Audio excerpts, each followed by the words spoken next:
The unknown is ever present. Few dare tread inside.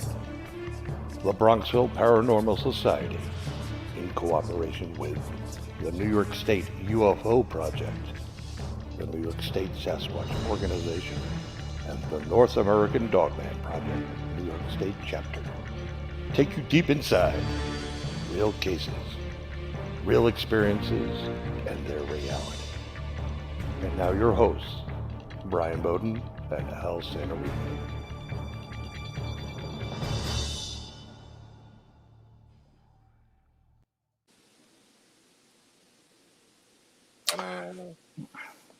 Hello, everybody. Welcome. We're here. We're present. We're wow. Hey, we made it. We actually had a monthly meeting after 6 months to not be able to get to one because of the powers that be. And we're here now, and we got something special tonight. We got a phone-in number. You guys can call in and ask questions or, talk about whatever you'd like. And should be interesting. It's first time out, so. Yeah, we're going to give you that phone-in number shortly because this is a first for us, and we know it's going to get effed up. Live calls, this could be dangerous. Very, very dangerous. But it's good to be back. I mean, it's good to not to have the Omni.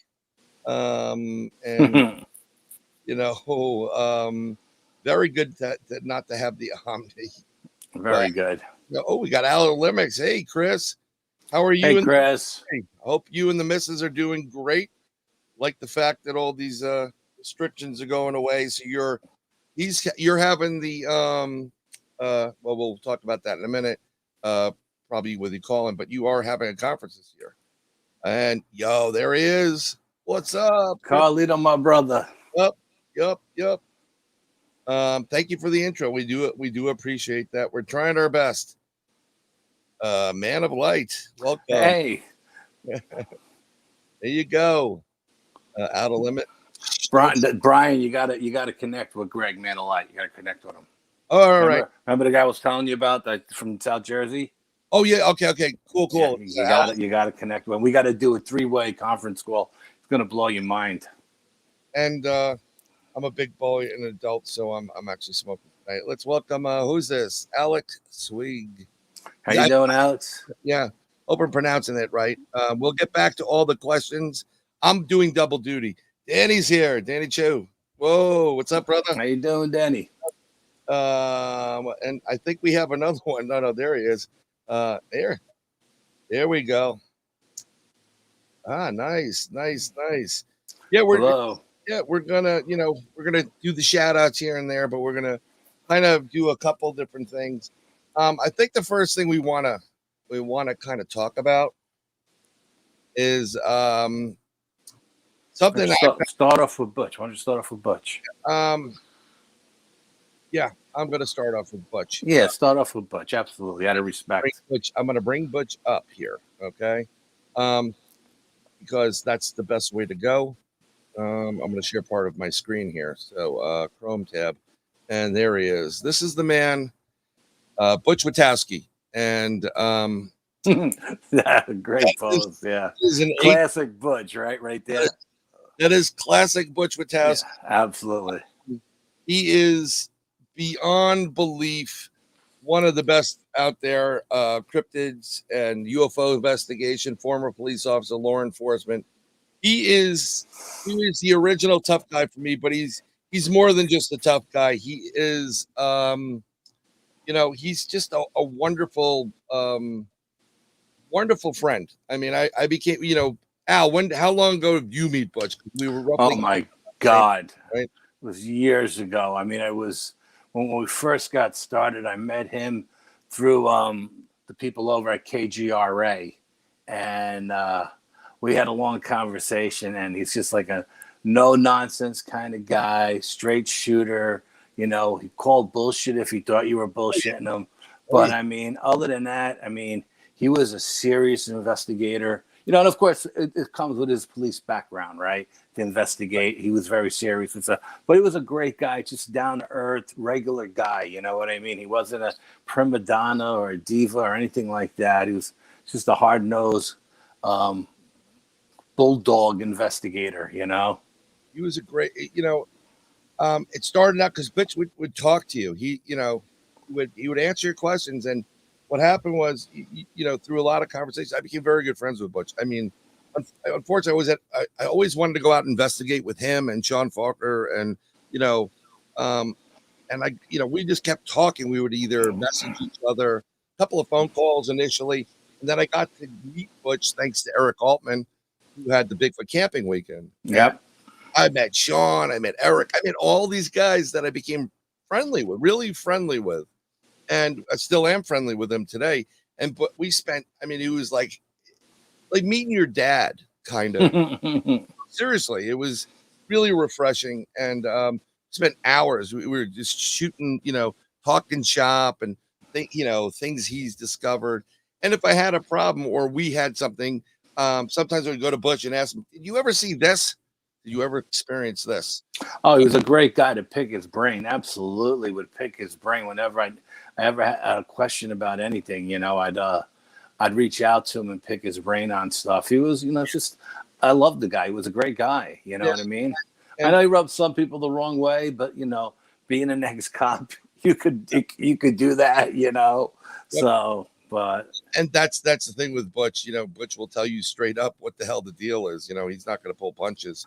No. Unfortunately, this man, he had a heart attack about a year ago, and he did Strange Days with Butch Witkowski on SOR, Spaced Out Radio. Dave Scott. If you don't know what the hell I'm talking about, please go and listen to SOR Radio Monday through Sunday. It's an amazing show. It is the Canadian coast to coast, and frankly, I'm gonna go out on a limb and say it's better. I gotta be honest. Dave owns the night. Dave owns the night. Dave owns the night. Absolutely. It's more equivalent for me to what it was with Art Bell than who they got to replace Art Bell. These guys. Yeah, absolutely. Yeah. It's whatever it is. But go check it out. But Butch would do 3 hours every the last Monday of the month, and holy cow, Dave loved him. He was like a father to Dave, and I filled in his spot a couple of times. Brian was Butch's fill-in when Butch wasn't feeling up to the task. Brian was Dave's go-to guy. Let me tell you something. Those are big boots to fill, brother. Really? Oh, absolutely. You don't even try to fill them. You just I even said it. I'm like, look, I'm not filling these boots because Butch is he is Butch. You can't fill these shoes. Yeah, you don't walk in those footprints. You walk on the side of them. Absolutely. Exactly. Yeah. You walk quietly. You pay attention. You listen to Sensei. You know that from training. But unfortunately, a couple weeks ago, Butch wasn't feeling well, and he did pass away. And I got to be honest, there's a lot of that going on in this world today. A lot of it. But this hurt really, really bad because he was that kind of a person.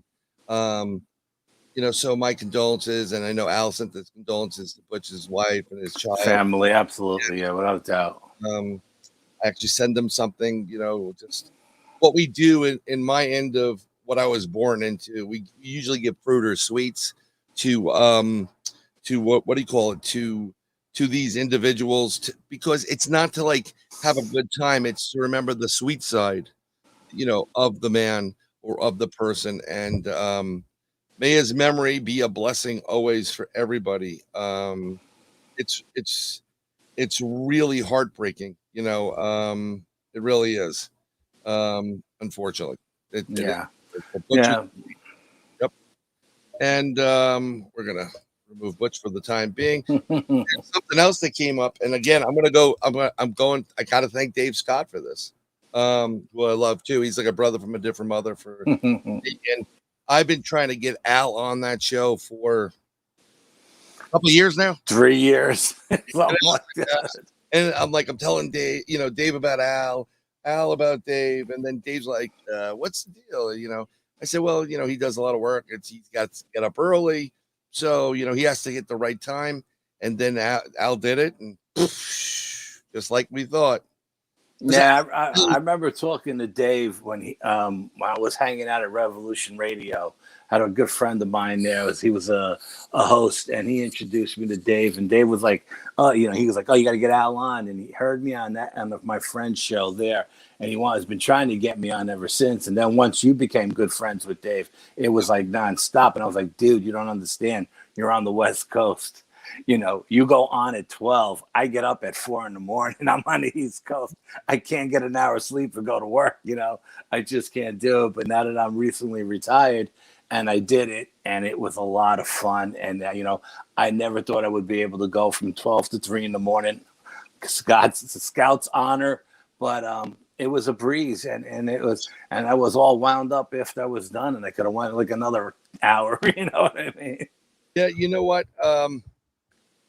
Coming into the show, I'm doing double duty here, brother. I'm doing double duty. Okay. No, I understand. It's a tough show to do on the East Coast. You were getting up early, but I got to get up early too. I got these kids. Yeah. And I have a hard time sleeping to begin with. And I think I need in my life is to get a 3 a.m. refresh. I'll be dead by like 5, ruling. But to get like right now, look at this, he's yawning already. It's tough to get up. I didn't have my 15 cups of coffee today, only 10. You should have it hanging from you, like intravenously. Honey, give me the IV. But it's tough to get to that first, that 12 o'clock. And yeah. then once you get to 12, you're okay. You start rolling. It goes. And the next thing you know, it's like 3 a.m. and you're like, holy crap, what am I going to do now? Yeah, that went quick. Yeah, no, it does go quick. Yeah, absolutely. Definitely. And Dave, I love Dave. Dave's another guy that I just absolutely love. He's a great radio guy, and he's a true professional in every sense of the word. And if you don't know SOR, then you're not paying attention. Not at all. Not at all. But again, I knew, I was the guy that I told Dave about, Butch. I got it. And Lon Strickler got it. Lon is part of that. I call it the Pennsylvania Mafia, the Pennsylvania Paranormal Mafia. Lon Strickler, Eric Altman, the crypto guru Ron Murphy, Sean Falker, Butch Witowski. There's a couple other more, guys and girls in there. Crazy state. It's big enough for everybody. Matter of fact, this whole paranormal community is big enough for everybody. And I didn't know Lon was from Pennsylvania. I thought he was like from Maryland or something. Come on. I mean, you went to the Hoover House. Right. I mean, we were like 2 blocks away from freaking West Virginia, 3 blocks away from I think I actually went into Maryland at one point. Yeah. Absolutely, yeah. Where the hell are we? Yeah. No, I went out of PA, like by Gettysburg, into Maryland for a little bit. Then I was like, somehow I got to like a West Virginia area. I don't even know. Let me tell you something. Talk about a Bermuda Triangle or a void or a weirdness, high strangeness area, Western PA and all the states bordering it. Northern, Western PA and Eastern West Virginia. Those mountains are spooky. Oh, yeah. I mean, West Virginia is spooky on its own for a moment. Yeah. So is Pennsylvania. You know what I mean? You get into the deep woods and up in those mountains and those ridges, like, what Butch was always about, the Lichen Loop, you know what I mean? Yep. And it was all up in those ridge lines and those mountains and stuff. And, it's the whole East Coast, is pretty, spooky, So, I mean, look, the Catskill Mountain Range where I live, right? I live on the southern tip of the Catskill Mountain Range. The Native Americans, when they migrated down from Canada, not only would they not sleep in those mountain ranges, they wouldn't hunt in those mountain ranges because they said those mountains were haunted. And when daybreak broke, they would travel all day nonstop to get to the other side of that range because they were not camping in that mountain range.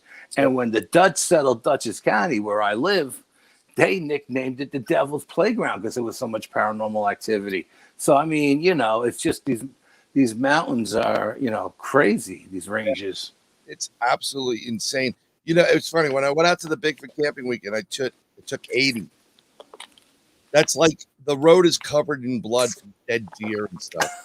And what you want to do, I'm going to give you a pro tip, traveling PA. Stay behind the 18-wheelers because those guys, they don't slow down for a deer. They speed up, and all of a sudden you see this like pop, and your windshield's covered with a little bit of blood flake, and then you keep going. I've never seen so many dead animals in my life. Plus, they're all doing 120 miles an hour, so if you get behind them, the cops aren't even going to see you. You get the draft, and you keep going. Yeah. So those are the ones because it's like a deer apocalypse out there. I don't know, Crazy. Do you want to get to the 411 thing? Yeah, I'm going to do this right now. So, Okay. something else that we came into, and I just got this the other day, was we have to talk about this because it's just wrong. So I'm sharing it right now, and I thank you, Dave Scott and Spaced Out Radio, for that. Here it is. Travis. Is that Travis? Oh no, that's Travis. It's a small image on my screen, right? That's Dave. Okay, yeah. I'm going to read it to everybody. Thank you, Gail, for putting it up there. But breaking news: David Pallades announces cancellation of attendance at Sasquatch Fest. Serious threats. David Pallades had made a shocking announcement regarding his attendance at Sasquatch Fest in Kelso, Washington, at the end of the month. Neither David nor his wife will be attending because of serious threats he received in an email. The threats encompassed both the conference and the couple's hotel. Pallades stated a private security firm reported law enforcement for Cowlitz County, Longview, and Kelso, Washington, had refused to provide security for the event.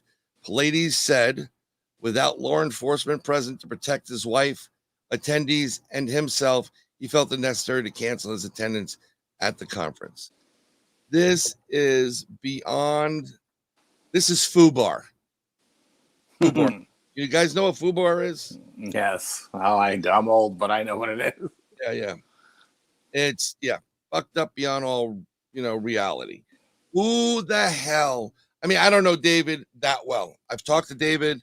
I've been able to message David. We go back and forth on things, but I'm not one of those guys like, oh, we're buddies. I'm not. I love to, I always have to pick his brain on certain things because I come up with my Bowden theories outside the box, Al. And he's been very gracious to, allow that kind of interaction because he is, who he is.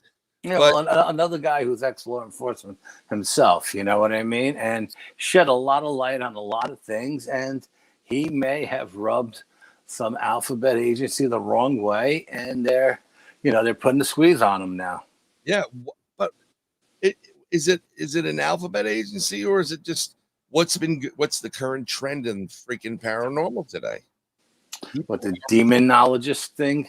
It's demons. It's all these people threatening. I have more people in my group bullshit. I mean, the bottom line is it's all about theory anyhow. And who the hell are you fighting with? But it's gotten to the point where people have harassed people outside, have, threatened them. And as we can see here, his wife was threatened. I mean, they knew it's about the hotel he was staying in. Holy cow, man.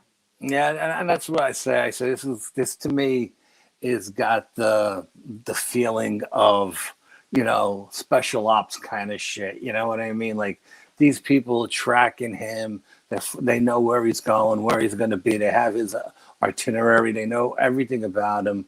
And, he doesn't pull any punches. He's like another guy who's like a bulldog when he gets in there digging. And he may have rubbed some people on the federal side the wrong way. I'm not just saying, I personally believe this is more federal related than any local jurisdiction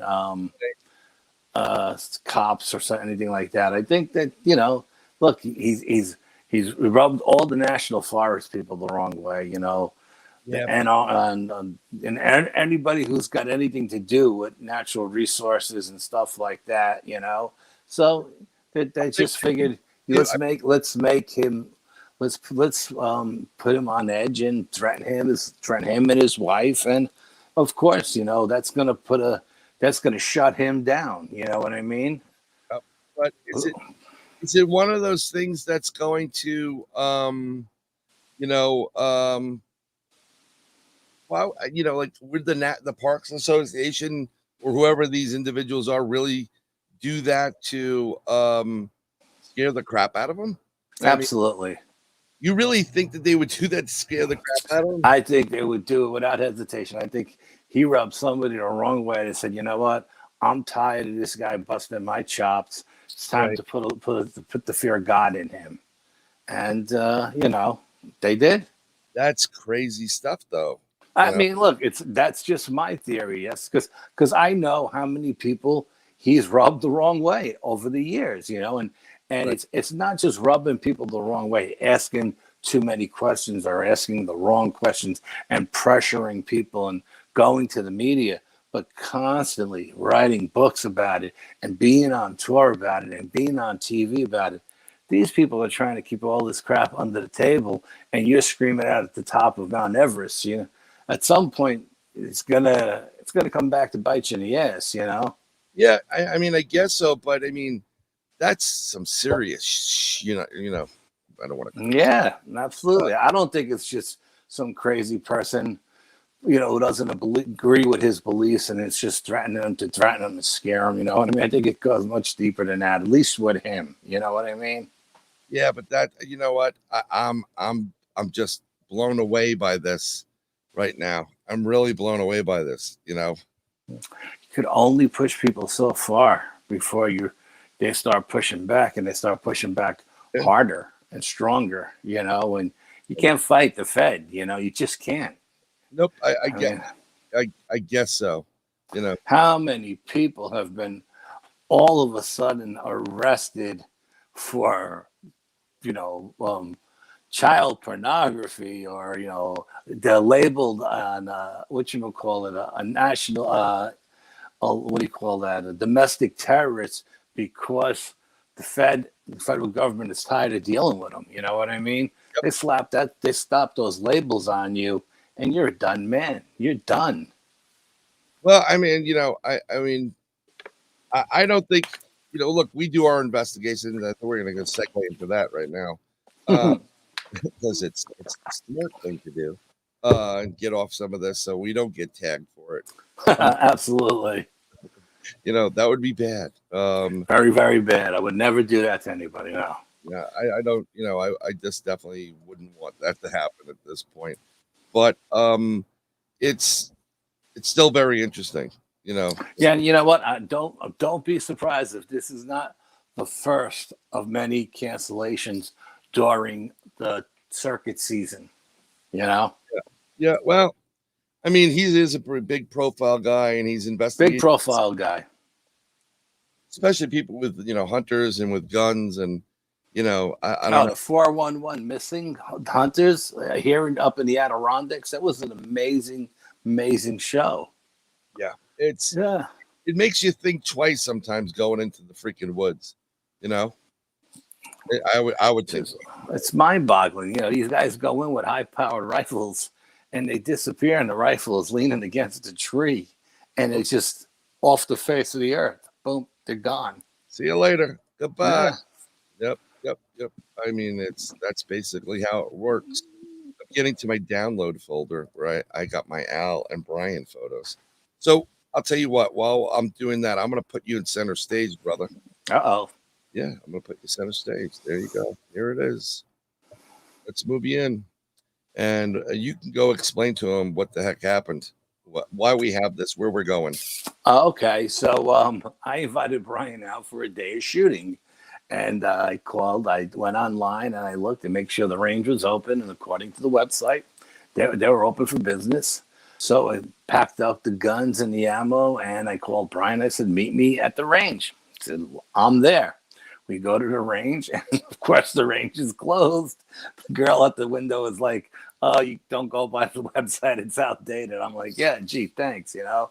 So we just happened to be in an area where we had two state parks, really, really large state parks on either side of us, one to the east and one to the west. And we chose to go to the one to the east because it just happened to be closer, out of convenience for us. And, you know, not knowing if we would even find anything, you know, it was a nice day. We said, let's just, you know, we don't really do state parks at federal land anymore. We do private property, you know. We find it's less threatening when we're on private property, but we were just browsing, you know, that's what we were doing. And the stuff we found and the things we came across were just Brian had a pair of like $300 brand new white sneakers on, and I'm wearing my army boots, right? Yeah. And I'm finding stuff in the woods. So I'm trampling through the woods in my army boot, and the ground was muddy and wet. And he's like, oh, I got these brand new sneakers on in there. They're white of all things. But I was finding stuff that was so mind-blowing that he didn't care. He said, I'm coming in. And he came in with his brand new white sneakers, and we were off and running. Yeah, it was. Our plan B's always work out great. I'm just trying to open up some of these things in tabs right now. So let's see where we got to go with this. And this will be fine because I think we can just, okay, cool. That would be great. So I can just close the rest of these. Yeah, our plan B's always work out just phenomenal for some reason. I don't know why, but yeah, our plan A's work out pretty good too. But I mean, just right. You know, just throwing crap against the wall to see what sticks tends to really work out well for us. It does, and it works out so well. So it's good at what we do, and this is how we roll 99% of the time. So I'm fine with it. So I'm gonna make that bigger, and let's add these. Let's add this stuff in there. We're gonna share some, and we're gonna go through some of this stuff that we've collected and what their evidence. We have photos as well as some video. So I'm going to get sharing my screen right now in a Chrome tab. And I think this is it. So this is the first one now. So these are the stones that the Karens. Yeah. If you found these stone Karens off of the main trail, I was actually following what looked like a water run off the top of the mountain down, and it just looked like a little gully that ran downhill, and at the bottom of the hill there was a swamp. And I decided to follow that water run because it was dry and the swamp was dry, and I came across this first set of Karens. And I mean, like, you know, this stuff is in the middle of the swamp. There's nobody going in there to build this stuff, you know what I mean? So yeah, it's kind of crazy. Let me know if this moves because I'm going to go to the next picture and let's see if yeah. And that's another one. Yeah, another Karen, right? Yeah, and that stone actually had a lot of it was a limestone, but it had a lot of quartz in it as well. You know, again, you know, and there wasn't really any quartz in the area, but with all this running water and everything going over lime and quartz, you know, that I'm sure that I didn't think about it at the time to run a meter, but because it was a plan B. Yeah. But I bet you the EMF or the RF would have been off the roof around this run, you know? I agree too. And it's interesting when you get back to the quartz thing, there was nothing there. Like a lot of times in New York State, you'll find like all white or all quartz, mostly quartz. Everything was more like granite with little veins of quartz in it, or lime, yeah. And the stones themselves don't look like just the normal stones. They look like someone was, you know, cracking them, right? You know, like hitting them and doing that type of stuff. Yeah, there was a few that actually looked like somebody may have been chiseling it or playing with it to create like a figure or a face or something like that. I mean, I'm looking at it on tiny, really, at the real small screen, so I can't really get a good look at it. I don't, like I did that day. But I remember one led to another, which led to another, which led to another, and then it was a trail of caverns. I mean, and these woods were humongous, and we walked for hours, and this was the only area where we found those caverns off this run, leading it down to the swamp. And what you'll see it in some of the video there. It's the easiest way to share it with you right now because getting it bigger is just insanity. And that's just a glyph, an X glyph on the ground that, if you're not really paying attention to it, you walk right by it. You have not only do you have the X, but you have that other stick coming across the bottom there too. Maybe some kind of symbol, Native American. I'm not really sure. I didn't look up the symbol chart to see if that meant anything, but I'm sure when I shot it because I seen the X. And again, when a lot of these glyphs that are on the ground, people don't even notice because everybody's looking up for bends and breaks and arches and stuff. Yeah, another structure, some kind of structure. Yep. And then let me see something here. Okay, we did those. Hold on. I just get to the. Because if I go to a different tab, we're gonna get stuff that people aren't gonna want to see of yours. Because him and I send some stuff that is just insane, and it's not. Yeah, don't send that crazy crap. I'm not. I just yeah. Everybody know that. I've seen the stuff you sent to Tom and Carlito today. There you go. So it's here's one of the. That's that same structure again. Yeah, it's the same one. That tree structure. Yeah. Okay. Seeing that? Yep, that's this us. I knew it.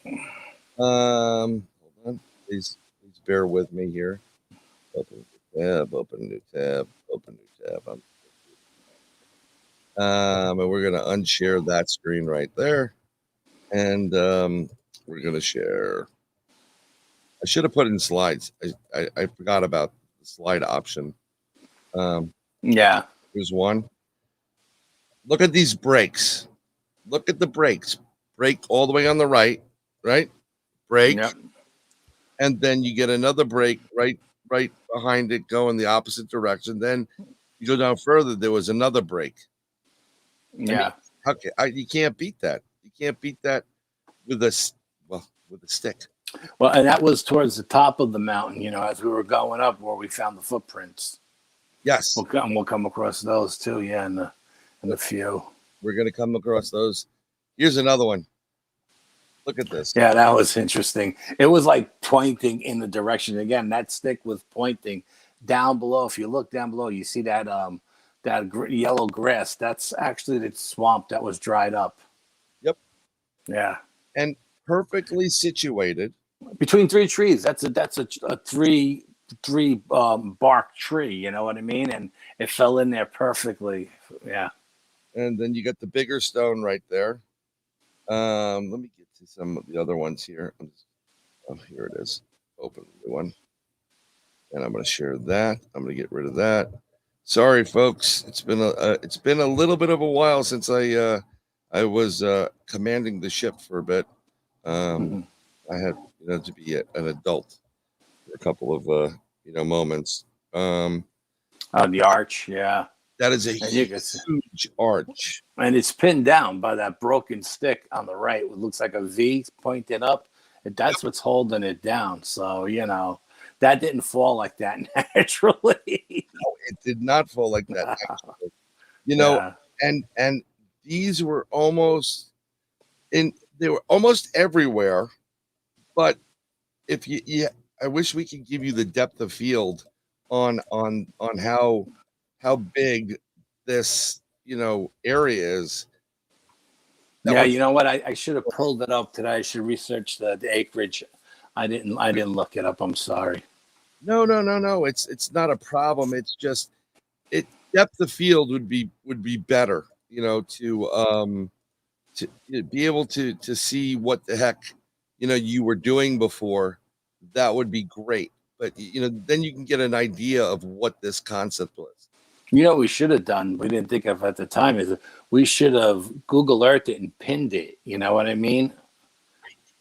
Oh, you did? Oh, okay, awesome. I mean, but Yes, we should have pulled it up from Google Earth at the time in real time and zoomed down to see what it looked like from above. You know, I got you. I while got we were there. That's what I'm saying. Yeah. you. And we should have taken a snapshot. And yeah, look at this twist and this bend. Yeah, that's a serious twist right there. Serious twist, a serious. And look, I get the whole deadfall thing. Okay, it does happen. That tree's not broke though. It's not broke at all. It's not broke. It's just twisted. Not at all. Yeah. Not one bit is it messed up or twisted. So let me stop sharing that. Stop sharing. I gotta go to the next one. You know, kids can go into the woods and they can play with these things as well. You know, here, share that. Yeah, I'm sure there are kids running through the woods, jumping on branches and snapping them and Twist a stuff little like that. But Not look how high that thing is up there. You know. Oh yeah. Do you have the picture of me with my arm up trying to reach the where it was broke? Yep. Did you put that one in there? Oh, good, awesome. Let me go 'Cause that one was high. Yep. I'm trying to, you know, I'm trying to share these, and it would be easier if I shared it to my I guess my preview program, which I may just do that. I think that's the way to do it. Let's go find your that picture right now. Hold that thought. Al Santa Rica. Let's go. I'm looking for your orange. I don't see the one with your orange in it.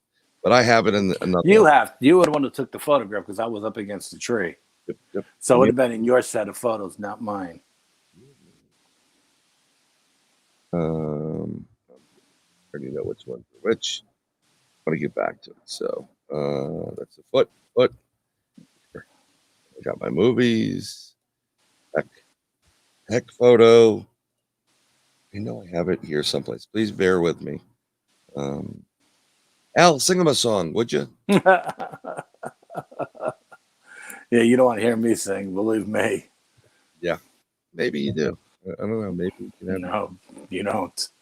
So, oh, come on, sing Al. Sing for him.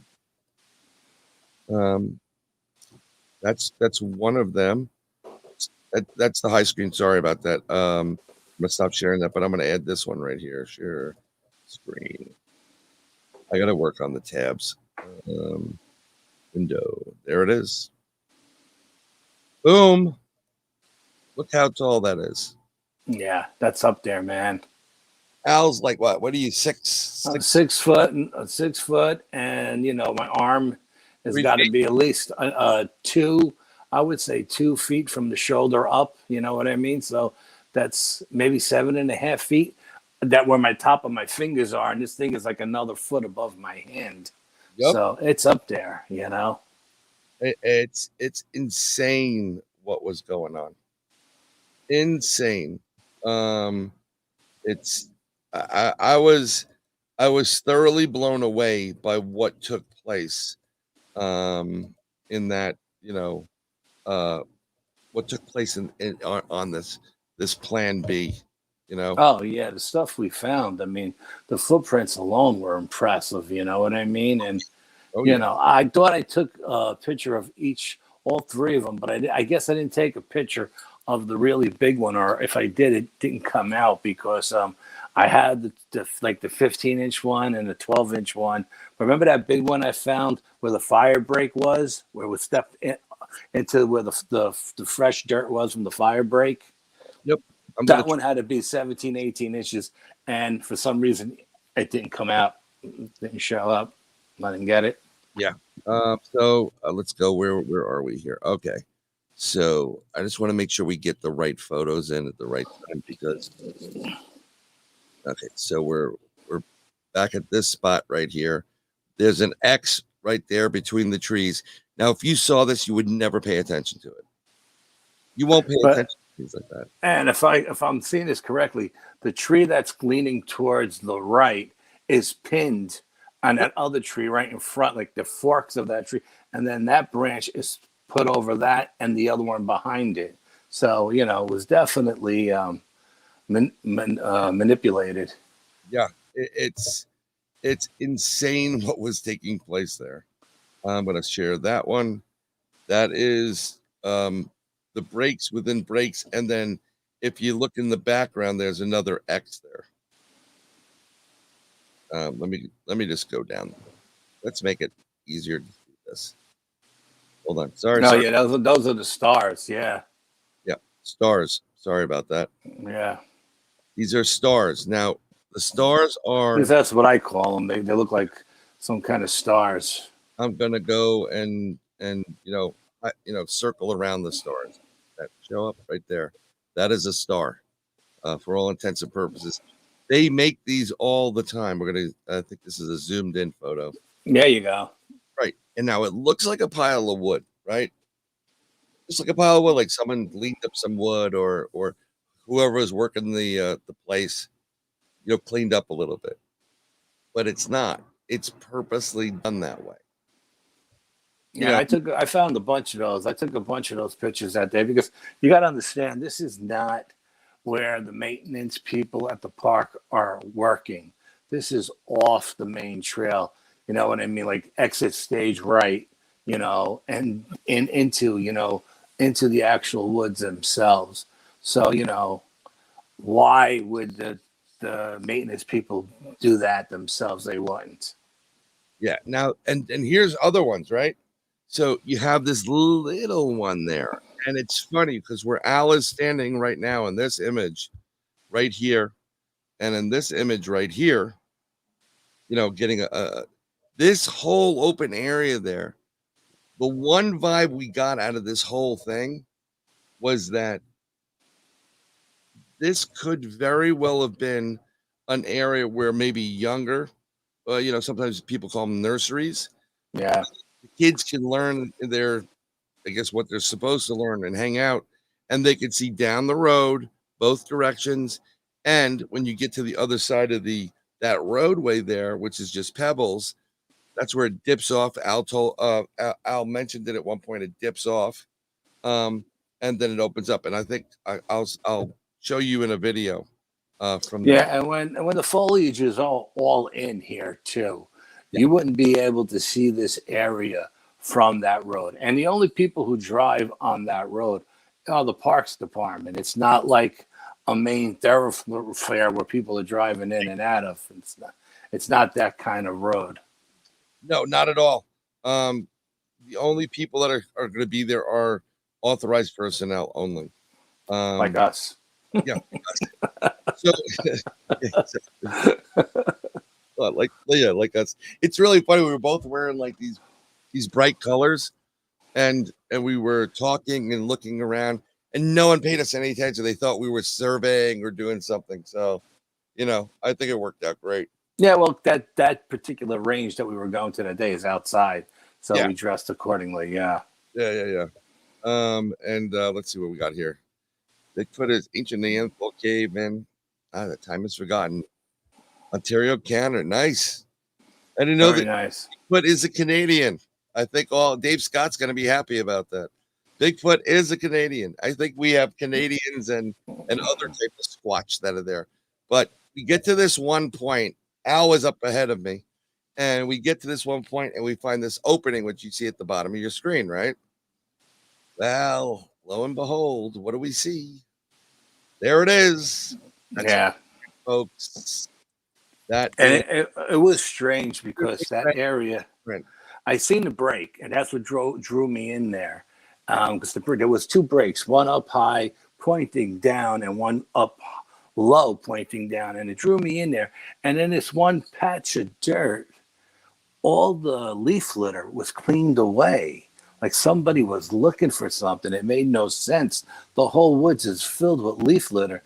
And so then I went up there and I looked at it and I said, man, I'm telling you, that's a footprint. And I said, Brian, you got to get in here, And that's when Brian came charging in and said, oh, yeah, absolutely. Let me see if I have a tool here. Let me see if I could annotate. Yes, I can. I wish geez. I'm looking for an arrow or a line or something. Can you see my mouse on the image at all, or no? No, I don't see it. I mean, I could see something moving, but my image is so small. If I was working on a laptop, I'd be able to see it. Yeah. Yeah. Better if I can get an annotation. I need a pen or a pencil or something like that. And they will not let me do it. I love computers. Don't you love computers? No, I hate computers. Up and love them. But to the right, you'll see where it stops and the wood. Yeah, you can see the hill down on the right hand side, how it goes down into the dirt, and then the mid-dorsal break, Yep. and and then where the toes were, Up to and that was like a 15-incher, I believe. No, this one slants. This was the smaller one, I think. You sure? I thought that was the bigger one. Well, I think I have to see them side by side. Let me try to get the circles. I don't know where the hell you put them, but so this is the both of them. Okay. Okay. So there's the big one. The big one is pointed on a 45-degree angle to the left, and the little one is just above it, where that green thing is. Right. So I'm gonna put a box around it. So there's one here. You can see that, right? That's the heel, yeah. And then it goes up. Heel, and it goes up to the top. And then the other one was like this tall. I'm just gonna put a thing there. No, it was a little bit smaller. It was around there. And the top part is about here. And the heel goes down to about right there. It was off the chart. It was just amazing. I'm gonna try to open up your if you open up mine, I got them circled with the yellow pen, and you could see. I you know what? It's funny. I looked for the photo of my foot comparison. So the one. Oh yeah, we had the foot comparison too. Yeah. I don't know where the hell that went. Interesting. That I have no idea where it went. I didn't do anything to my camera to what do you call it? Change that. I'm going to preview a selected image. Let me go look for the other ones while we're here, because that would make me that would make it all worthwhile. And I'm just, you circled them. Yeah, I circled them both side by side just to make them easier to see. But like I said, it made no sense. The breaks were pointing, and one was at least 8 feet high, and one was like 5 feet high, and they were pointing right to this area where all the leaf litter was moved. Like somebody was looking for something. And then, you see there's 2 rocks in the photos that, the area is cleaned out. There's no rocks there. There you go. That's one. Yep.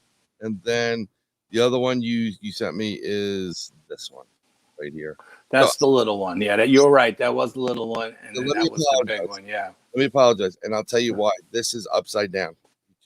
This should, in all intents purposes, be that side. There you go. That one, because they were right by each other. That one's and that one was right by the bigger one, maybe 2 inches, 3 inches over from the big one. Yeah. And then the one had more toe marks. Yes, the little one, I guess the dirt was softer where the little one stepped. And then there was the big one that was in the fire break that the Parks Department created. And there's the heel on this thing, and this right down there, yeah. Little one could easily fit into this heel. It could fit easily. So this is the bottom of it, and then it goes all the way up here, and it angles over here. So what you have is, and I'm gonna say it, you have the way I saw it, the little one, the first one, has a toe on the right side, little toe all the way to the left. Yes, I agree. The bigger one has the big toe on the left, and it has toes on the right. So absolutely, what it said to me was, mom or dad was on the left side, and baby was on the right. Yes. But what's odd is, well, there is some woods there, but what's odd is there are no opposite prints. We couldn't find any opposite print. Nope. I only found one more print, which went across the fire break, and that one was about, I would say, 17 inches, And I think, I don't remember off the top of my head if that was a left foot or a right foot, but Brian had, what do you have, LiDAR on your camera? I had LiDAR on my camera. Yeah, we tried to do it with the LiDAR and to bring it out better, but. I wanna stop sharing this one. I'm gonna share. Okay. No. I just want to go into this. Was such an amazing find. I really got to be honest. We see these things, and of course, what happens, Al? We're planning on doing X, so we don't have any plaster. We don't have any that. We have nothing. No, nothing. This. Because it wasn't something that was on our radar. You know what I mean? And again, I don't like to go into national parks or state parks anymore for obvious reasons. I like to stay on private property. But we were just browsing that day, and we're just looking around, not causing. And it was just, stuff was just popping out at us. I mean, yeah, I had to go off into the beaten path. It was drawn up on top of the mountain and then down into the swamp. But that's just the way the energy pulls you. You go where the energy pulls you, and it's pulling you that way for a reason, because there's energy there where they stepped. They left some byproduct or whatever. Man, did they leave some good stuff there? Oh yeah, and I mean and all the Karens. You know what I mean? The Karens that you've seen, we didn't even show all of them, but most of them, they were all on the other side of that road, leading down into nothing on the side of the road, nothing on the top of the mountain, nothing in what we call like the nursery, nothing there. They were all on the other side. I'm trying to find. This is a nice Karen. Let me end this one and share this Karen right here. I know this is what we do, folks. In all seriousness, this is the stuff that we do. We cancel the change. I just want to close off file. Close selected windows. Save. I already have copies. And I get to it again. But it's I'm gonna put this up. I'm going to share my screen in a second. He's met Bigfoot in Ontario, Canada. This is Alex. 2013 in a Algonquin forest, camping in a lake when a grizzly bear charged at me at my campsite. When 12-foot Bigfoot came out of the forest, protected against grizzly. That's wow. It's a big boy. That's How big was a grizzly? Was he like 10 foot tall or what? Yeah. See what he gets the answer for that one. Yeah. See if he answers this. That'd be cool. Yep. Yeah, like see this small stone looked like it was manipulated to me. You know what I mean? Yep. I don't know. Maybe it's just my imagination running wild, but it looked like it was manipulated. It actually has like a pointed head. You know what I mean? So as if it was, that diamond shape is, the conical head up top. Yeah, the conical head. Yep. Maybe the bottom is, the middle area is the well, it couldn't be the torso. I mean, they have big feet, man. They definitely have big feet. But let's get to. I got a couple of.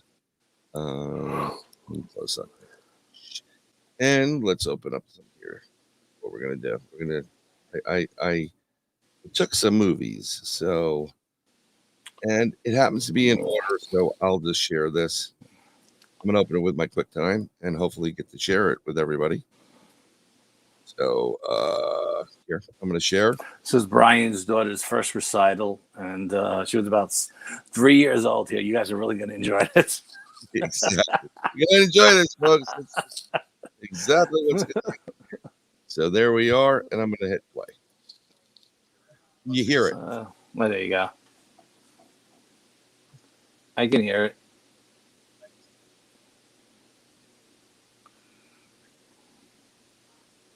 There you go. That's pretty impressive in my neck, in my idea of some of the stuff. And that was just the side of the mountain going up. It wasn't even, we didn't even go to the top. You know what I mean? We were like basically in the middle. We, bottom to what, lower third, something like that. Yep. Yep. Yeah. Exactly. And if you guys know sound, okay, that's what I was worried about here. So you know what I'm going to do? Let me upload them. Give me 2 seconds here, folks, and I'm going to upload them so you can actually see them. It'll just be easier right there. So I'm going to add video clips, and we're going to go here, and I'm just going to add it won't let me add a video freaking clip. I really hate them. Clip time is video, There we go. Yeah, I didn't take any video that day. I try to take some video, but see if I can get some sound here. This is how do you add a video clip? Here, this is what we're gonna do. We'll share a video file. That'll make my life easier. See if this works. I didn't even do any environmental readings or anything, you know what I mean? Because I just, it was so, last minute type of deal. The thought didn't even cross my mind because I got to be brutally honest. I really didn't expect anybody really to find anything. And like I said, we walked for hours and we were only in, my God, a minute portion of the park. The park is so huge.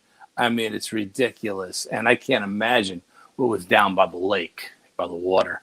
Right. I mean, especially on the back end side where it's all woods and everything, Oh yeah. Just give me a minute. I'm going to. I didn't really know that this thing was so restrictive. Okay, no big deal. On what do you call it? On actually uploading. Why I couldn't take a movie file is beyond me. Had I known, I would have just converted it all to MP4, and then would have done with it. But what's cool is I can save it, and then we'll play that one while we you can talk about it. Get the audio and everything. Okay. No, look, once we get through these photographs, we'll open up the phone lines, and if you guys got any questions regarding the pictures you see, or just any questions in general, don't hesitate to ask. Exactly. I think it's something where we've been dying to do, because I don't know about you, but I think we miss those live meetings. Oh yeah, the live meetings were great. We were at one point we were actually streaming them too, and we were getting so many people watching them live from all over the world and asking all kinds of questions and stuff. It was a lot of fun. That was funny you brought that up, because I was thinking about that just the other day. I was like, man, we never heard back from anybody about getting back in, But again, they've got New York is so crazy with the COVID stuff. They got everybody scared to death to even, cross somebody on the street, walk past somebody. So, I mean, I can't imagine anybody showing up to meetings. It's insane what's going on here. And I don't know. Maybe we'll get Chris to call in first. Chris, if you want to you have my Skype, so you can do that. You don't want to waste the time calling the phone number when we go. But it's insane that this type of stuff has to, be the way it is. Why do people have to, why don't they don't want to let it go? It's been 2 years now. Enough already. It's just so power hungry. They don't want to give up control. Yeah. Oh, it'd be nice if we can get our lives back, right? Yeah, I don't think we're ever getting our lives back. I really don't. No, I don't want to get political. To a certain extent. No, I don't want to get political either, but I mean, like, living in New York is, very, I don't want to say depressing, because I don't get depressed, but it's very frustrating. I get frustrated when all we do is hear the bombardment of nonsense on TV, and, just constantly, up here in Dutchess County, our executive our county executive said he's not doing the mandate. So the businesses don't have to do what the governor told them. You know what I mean? And that was before the state Supreme Court shot the mandate down. He was already saying, no, you guys don't have to abide by this. We're not going to play that game here. Right, but you know what was interesting is that this affects us as researchers because it's harder to get in the woods or go on an investigation. You know, we don't want to tread on anybody's toes, and some of these guys just get really pissy when it comes to that. You know? Oh, absolutely, yeah. I mean, you know, Listen, that's why I like to get our invitations from private landowners. You know, yeah. So we don't have to deal. I mean, pretty soon they're going to be asking you for a COVID passport to go to the lake to go swimming. You know, kind of crap that is. You know. No, I'm not going to be. I don't think I'm going to. I'm not abiding by it, Al. I'm just going to bypass that whole scene right there. We did convert some videos right now, so I'm going to start playing one of them. Okay. There we go. I tell you what to do here. Share a video file. Had I known it was MP4, I would have just converted it myself. It would have made my life so much easier. But while I'm waiting here, we can go through some of these. Let's go. Let's cancel this for a second. I apologize. This is crazy. You know what? If it's not going to work in a couple minutes, what we're going to do is we're just going to go to the phone calls. Absolutely. Yeah. At least that. I mean, we took a ton of photographs. We just barely touched the surface on the photographs, folks. There was so many stars laid out and so many glyphs laid out and arches that were being held down by other branches that were being held down by rocks. It was crazy. I mean, one thing just led to another, to another, to another. And, you know, that doesn't happen naturally in the woods. That just doesn't happen. It doesn't happen at all. And it's a shame because it could work out well. You know, for us, it would have been great. But you know what? If we get a chance, I'm going to try to convert these, but let's go start taking some questions. And here we go. Oh, this is going to be fun. So we're going to go with the live calls right now. And hold on, Chris. Chris, try it again. Try it again, my brother. I apologize. Try it again. We'll get you in right here. And see what happens. I just seen something fly by me. Yeah. Well, you know what? Chewing right behind me. Yep. So the number's right there, 516-519. And here's Chris Evers. You hear that, huh? Sounds like Skype. Sounds like Skype. There it is. Hello, hello, hello. Is this Chris Evers? Chris, are you there? Hello. Hold on. I gotta go speaker on. Speakers off. It's going out through my what do you call it? You hear me, Chris. That's all I gotta do. You hear me. You know what? I'm gonna call you back in 2 seconds, Chris. I'm gonna make my life easier. Why am I bothering with myself here? It's just insane. What the heck is going on in this world? It was better with phone calls. If you send me a phone call, you know, we could answer these questions right now. So hold on. Let me get to it.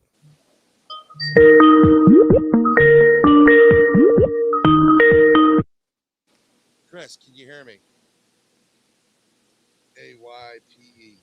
I see something. I don't know why it's not working, but I'm going to sign into my account and call you right back. What we do here. On excitement. Oh, and I spelled my own name wrong. It's one of those nights, brother. Tell me about it, you know? Yeah, it is what it is, you know. Just roll with the punches. Yep. There it is. I put it in. There you go. Check my authenticator. Okay, 32. Okay. There we go. Yes, they signed in. So let me get into my Skype, and then I'm going to call Chris back on this one. It'll make my life easier. So, where my go to my account.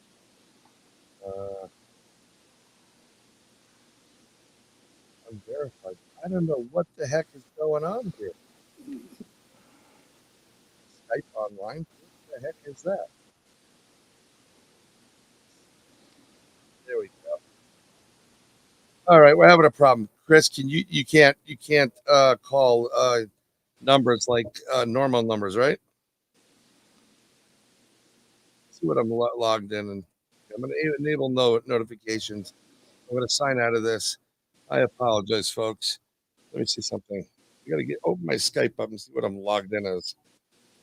That's what I'm going to log in. My account. Brian Bowden. That's what it is. Sign out. Now I'm going to sign back in. I should be able to get back into my Skype in a heartbeat. I am. Skype online. And there we go. It's Brian with a Y, not an I. My mother's maiden name is blah blah blah. We're loading up my Skype. Continue. There we go. Oh. Allow Skype to my yep. Good. Allow. Good. Continue. And we're okay. Let me go find Chris in that call. Sorry, Chris. I apologize. Chris, hello. Where are you, sir? There we go. Here we go. I'm going to share my screen now. It'll make my life easier. Let me share this. And I'll give you a call.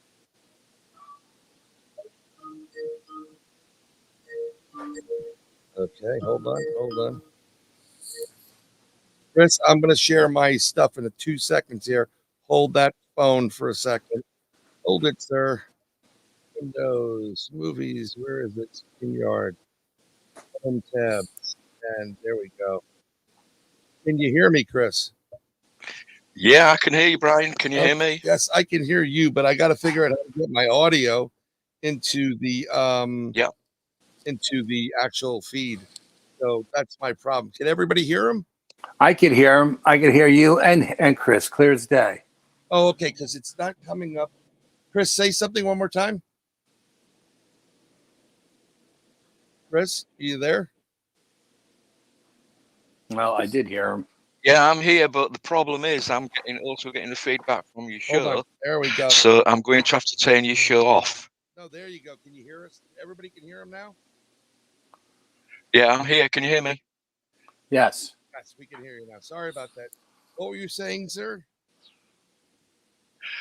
It's okay. I was getting feedback from your show off Facebook. I've turned that off now, so I'm just on Skype. No problem. So I had to go through Skype a different way. I know we take phone calls on this phone, which is great. But you through Skype sharing the actual Skype screen. So how is it over in the UK? When's your, you have some news for everybody. What's going on? Well, regarding that virus that's been going around, most of the restrictions, including flying in restrictions from people from America and other parts of the world, will all be lifted by this Monday. Mainly down to the fact that I think about 80% of the country's population are all vaccinated now. I mean, I'm personally, as you know, Brian, I'm a type 1 diabetic.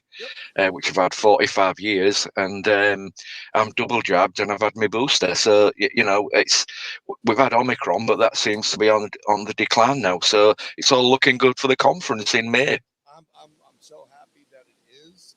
I know. I mean, if I could get over to the UK, it'd be great. I'm thankful that they're doing this. Get rid of the passports because it would make my life easier going to the UK. I'm I'm one of those people that is not double or triple or quadruple, but I've had Omni. I've actually had this virus about a year prior to it coming to the States. Not gonna go it's really funny, Chris. They were able to discover that the Red Cross even said it. They traced this back to 2014 in the blood. That's how far back Absolutely. it's been here. My wife and I and my little one got something that felt like the flu, but it wasn't the flu. Lost the sense of smell, the taste, and they gave us some drugs, and we were fine. Fast forward, I started the new year off with the Omni, but Oh, God. no, it wasn't bad at all. It was a slight headache. I was achy and really tired. It was kind of like being a parent, so I'm used to that. I was actually laughing earlier on with one of the comments you made about getting up early and or going to bed late, but you had children. Well, I just suggested, I don't know if you saw my comment, that if you use sellotape or scotch tape, it's brilliant. They can't get out of it too easy. I know. I would love to post this photo. I may even actually share it with you. I may just share it to the screen because that is something very reminiscent of what we've done. We were joking around, and everybody kept asking us the same. I guess it's like the crazy questions, like how was it? How was it? With the kids and how how was everything? And I did a Photoshop of my two daughters taped to the wall, which I'll try to put up, and it was just hysterical. It was really, really funny, and people just they lost it. They thought it was classic. Brilliant. Yeah, so it works out really, really well. Let me see if I could add a picture there. I don't know. I like this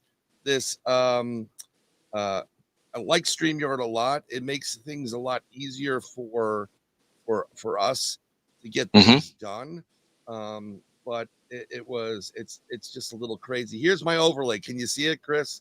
I've actually turned the screen off. I'm not looking at you on Facebook or on YouTube. All I've got is Skype. That's no problem. I'm not getting any feedback that way. I am literally Okay, I that's will fine. send you a copy of this, and it's just my two children duct taped to the wall with my wife and I, and a bottle of liquor at the bottom. We didn't do it. It was just funny, just to get get that kind of thing going. I don't know if everybody else, whatever. It is what it is. But when is the conference? Where is it going to be? What year is this for the conference? Because there's a lot of us that there's a lot of people in the chat right now and on the show. Well, so direct promote it. The Outer Limits Magazine conference, Brian, this year should have been our 6th conference, but obviously with a lockdown and restrictions, this is only going to be our 4th conference. But thankfully, we've actually got 99.9% of the speakers who we wanted 2 years ago to come and join us again this year. And this year, we normally hold it in the August of the year. Is that fall for you guys or autumn for us? Yep. We do it this year though on the 7th and 8th of May, which again it'll be at the Freedom Centre in Hull, in Kingston upon Hull, in East Yorkshire, which is, for those who don't know, Great Britain, United Kingdom, England, whatever you want to call it. Hull is approximately halfway up on the right-hand side of the country between London and Edinburgh. And there's an estuary there called the River Humber, which is an estuary, it's not a river. And Hull is situated just on the northern bank of that. Population of about 270,000 individuals live in the area. That's cool. Hey, Chris, can I ask you a question? Yeah. Are you having Paul St. Clair and Dave Cook come on the show? This year we're having an American friend, somebody who's quite new to the subject, called Peter Robbins. He'll kill me for that. He really will. Peter Robbins is flying over from America. Nice. We're getting him there for both days, and we'll have a Scottish lad by the name of Malcolm Robinson. Okay. Paul Sinclair will indeed be there. He'll be speaking, and Paul will be taking part in another conference a bit later on in the year, which is one of the largest in the United Kingdom, but that'll be over at Blackpool. with Yep. people like Eric von Daniken. Is it George Tsoukalos, whatever how you pronounce his surname, from Ancient Aliens? He's going to be there as well. But at ours, you know, I like to concentrate. I like to get ladies involved as well, and we've got a couple of ladies speaking. Hopefully, Jennifer Stein Oh, should wow. be joining Okay. us. She's another American lady, Yeah, I met Jennifer. and Yeah. also, sorry, go ahead. I didn't catch that. No, I said I met Jennifer and Peter at the Pine Bush UFO Fair the last Yeah, few years. yeah, They've popped in up there as well, New York. So yeah. yeah. And also, as I say, we'll have another lady by the name of Sasha Christie, who will be talking about her own experience in North Wales a few years ago now. But for the first time ever, she's actually got another witness to the events of that night to come and speak with her, which is going to back up her own story. And Ah, nice. another gentleman who's had an experience with an FT, a flying triangle, back in the mid 1990s in Leicestershire in United Kingdom. You know, he'll be speaking. All in all, we've got about 8 or 9 people coming to speak over the 2 days. That's great. Beautiful. That's absolutely beautiful. I'm so happy to hear that the English government is starting to loosen up with all these restrictions and everything, and people are starting to get back to normal. Maybe if they do it, the rest of the world will follow. Yeah. Hopefully so, yeah. But I must emphasise, though, Brian, that and Al, that if you want to fly over, you still must be double jabbed, at least Really? double jabbed to get over. Okay. Well, we'll be watching it on video. Yeah, because Brian and I, neither one of us are jabbed. So Yeah, and it's no offense. I'm not. I think people need to do what they need to do for themselves. You know, this is how oh, I. absolutely. We're not anti-jab. We're just No, no, no. we just I'm we fully just not, we don't vaccinated want it. with vaccines. I read too much about this, and I don't really want any type of well, whatever. I'm not going to Yeah, get no, don't no. Yeah. I'm just saying we're not anti-jab. People think because No. we haven't gotten the shots that we're not. If you need it, like you're diabetic, please by all means get the shots. Mhm. Get Yeah, the but don't force people like us who don't want them to get them. Yeah. So, In my opinion, living in the West as we do, we are allowed to have a freedom of choice. And if you guys don't want to do, to get the injections for whatever reason, that's entirely your choice. But all I'm going to say is I've had 2 or 3 friends die over the last year because of COVID. So, it kind of alters your opinion on things slightly. But again, guys, it's entirely up to you. All I'll say is stay safe. So, just say stay safe. no, yeah, no. I mean, everybody in my family has had it, and I know we all have the. Yeah. yeah. And then Al gets in trouble for whatever reason because he can get in trouble for anything, so it works out well. Are we still on, or are you there? Yeah, I'm still with you I guys. just want to make sure I'm still with you. it's a little bit crazy. This is the first time we've ever done live calls, and I kind of like it, but without having somebody to preview it, Yeah. it could get very dicey. It could get very, very, very interesting as well, though, Brian, because you never know what's going to happen. 100%, and I agree with that. Right, I agree that it could get super interesting, but it's one of those things where I just don't know what what what's the best way of doing something without having somebody yell some profanity or whatever. Yeah. It's just very, very scary. Yeah. Well, I suppose it's a good idea then to vet some of the callers beforehand. And also, instead of doing it this way, where you drag them in live and we're messing about with, I'm getting feedback from Facebook a couple of seconds after I've already spoken to you on Skype. Best thing to do is drag them in first and let them sit in the background while you do your talking with Al, and then just bring them into the conversation. Yeah, it's the way I have things set up right now is I have a road board and it makes it easier that way to get it done. but I don't have like a hold space where I can get somebody to hold on for a minute, type Yeah. of thing. It's literally what you see is what you get kind of stuff. So it gets But crazy. that makes it more fun though, Brian. It makes it more entertaining. It makes it more informative. Yeah, And it keeps people sat on the edge of the seat waiting for something to happen, which is great. well, it does, and I agree with you wholeheartedly. However, however, the problem we have is that people. I have somebody that has. I know the person at Conflict Radio. We were talking about this. He goes, when he did his first call-in show, he got one caller called in and yelled the N-word, and then that is just what you don't need in life, So if we could be human beings about it, it would be great. And if someone else wants to call in, it'd be great too. The phone lines are open, folks.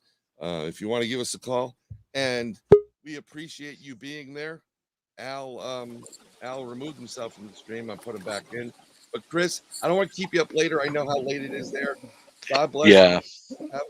Hopefully, I'd like to get you back on also talk a little bit more about the conference. And it's been a long time. It's just been hectic the last 2 years.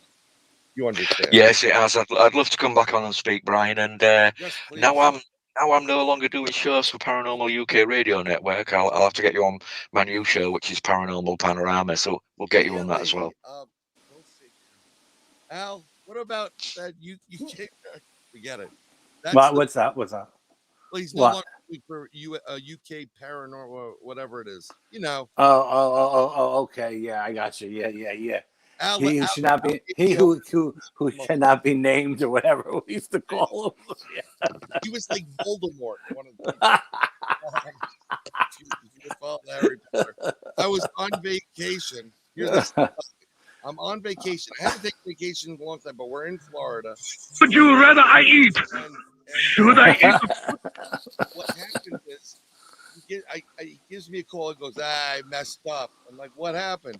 I talked to, the male portion of that program, and I told him to go fuck himself. I'm like, oh my God. So it is what it is. But I'd love to be on your show. I think Al would love to be on. You want to? Absolutely. One stone, it'd be great. I think I'd have to take you both individually because I don't think I control both of you together. Yeah, we kind of feed off each other with Listen, guys, I'm going to love you and leave you. And thanks for inviting me on for a few minutes. And more power to your elbow. And stay safe, all of you and everybody in America. And I'll speak to you very soon. So take care. Good night from UK. You got it. Good night, Chris. Great night, brother. Be well. Ciao.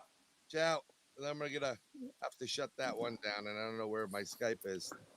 That was great, Chris Evers. Yeah, he's a good guy. Absolutely. Yeah. It's like Outer Limits Magazine. Outer Limits Magazine. Yeah. Come on, Dave. Come on. How about Man of Light? You want to call in? Anybody? For the first time, maybe we should have started with calls. Greg, call us up, Greg. Anybody, Carlito. I mean, anybody got a question? Anybody got something they want to talk about? Yeah. Danny. I'm trying to convert these effing videos, and they don't. Still playing with that stuff? Oh, please, of course I am. I'm a schmuck, Yeah, I got knocked out of the box in the middle of conversation. I, had to scramble to get back in. Yeah, it is. I was getting a lot of feedback, echo on his end when he was talking to me. I don't know how he sounded to you, but to me it was like echo. It was bad. Yeah, he was fine. It's getting things situated. Phone culture is fantastic. You know what I'm gonna do? I'm gonna try to open up here. This is a better one. I'm gonna open up. I'm glad that Paul St. Clair and I remember David Cook talking about going and doing something with him as well, and I'm glad those guys are they're getting more notoriety and people are starting to see them as well, I mean, Dave's got a great show and so does Paul, but they're fantastic. I mean, they're really wonderful human great beings. people. And you know what Chris does. The Outer Limits magazine is such a fantastic move. You know, like magazine. It's beyond belief. I mean, it's amazing what he does and what he puts together.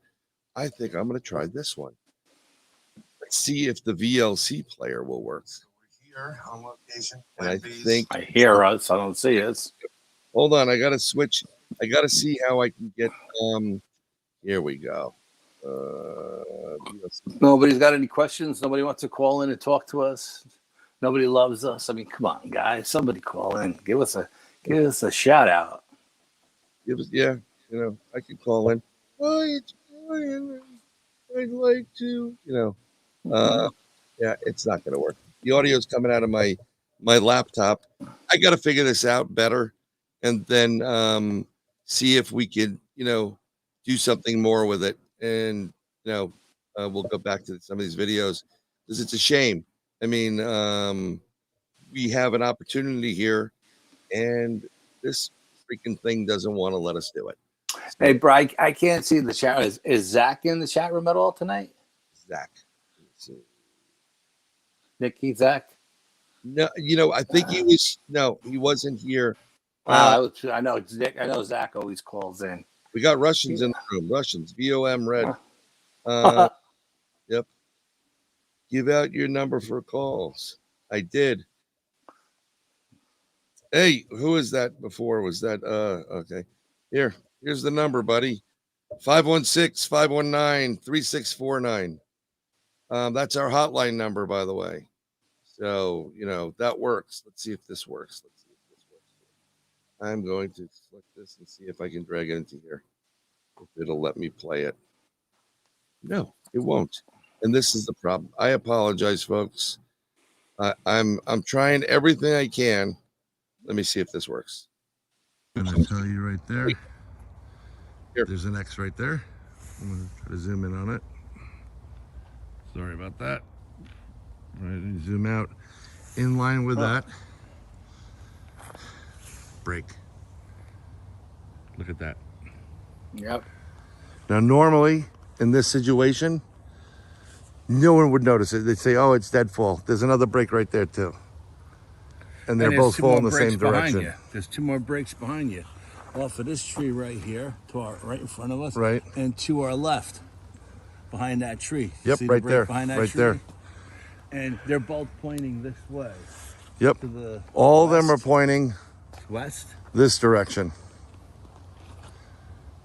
which is a high ridge. This ridge drops off Yep. on the other side. So. I'm gonna zoom into that. So if you go that deep, it drops off pretty deep over there. So this would be a good hunting ground.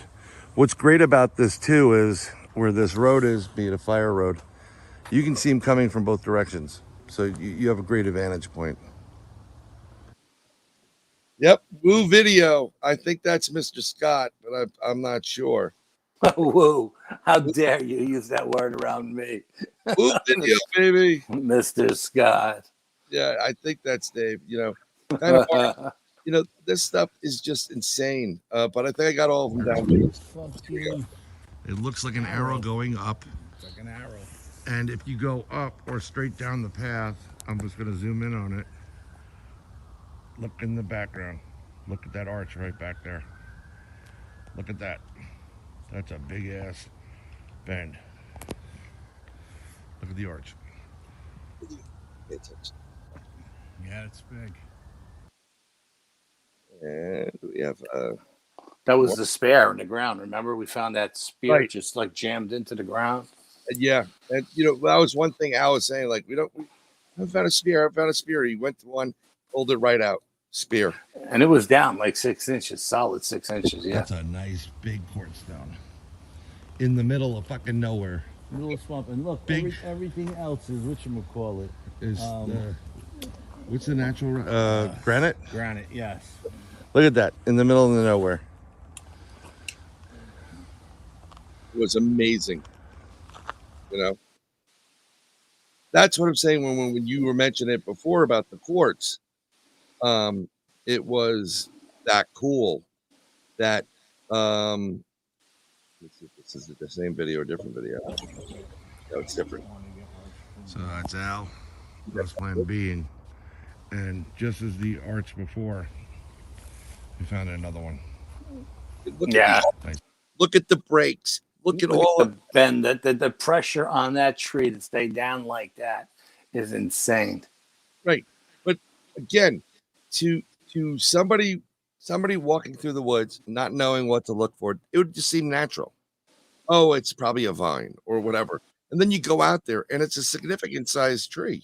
Yeah, and it's being pinned down by another tree, or it's pinned underneath a log, and that doesn't happen naturally. But who's going to walk out into that, 100 yards out into the heart of the woods, especially during the summer when all the foliage is out? You probably wouldn't even be able to see that. Yep. You'll get some select few people that will, come out and say something. But in general, no. You're not going to get nice big quartz. It is the same. In the middle. All right, I'm just going to get rid of that one. Between the slate and the granite. And just as the arch before, we found another one. It's insane that, this is the way, what you're finding. It really is. It's really, really, it's, I don't know. I mean, we always had a great time with these Plan Bs. Plan Bs. Yep. Yeah.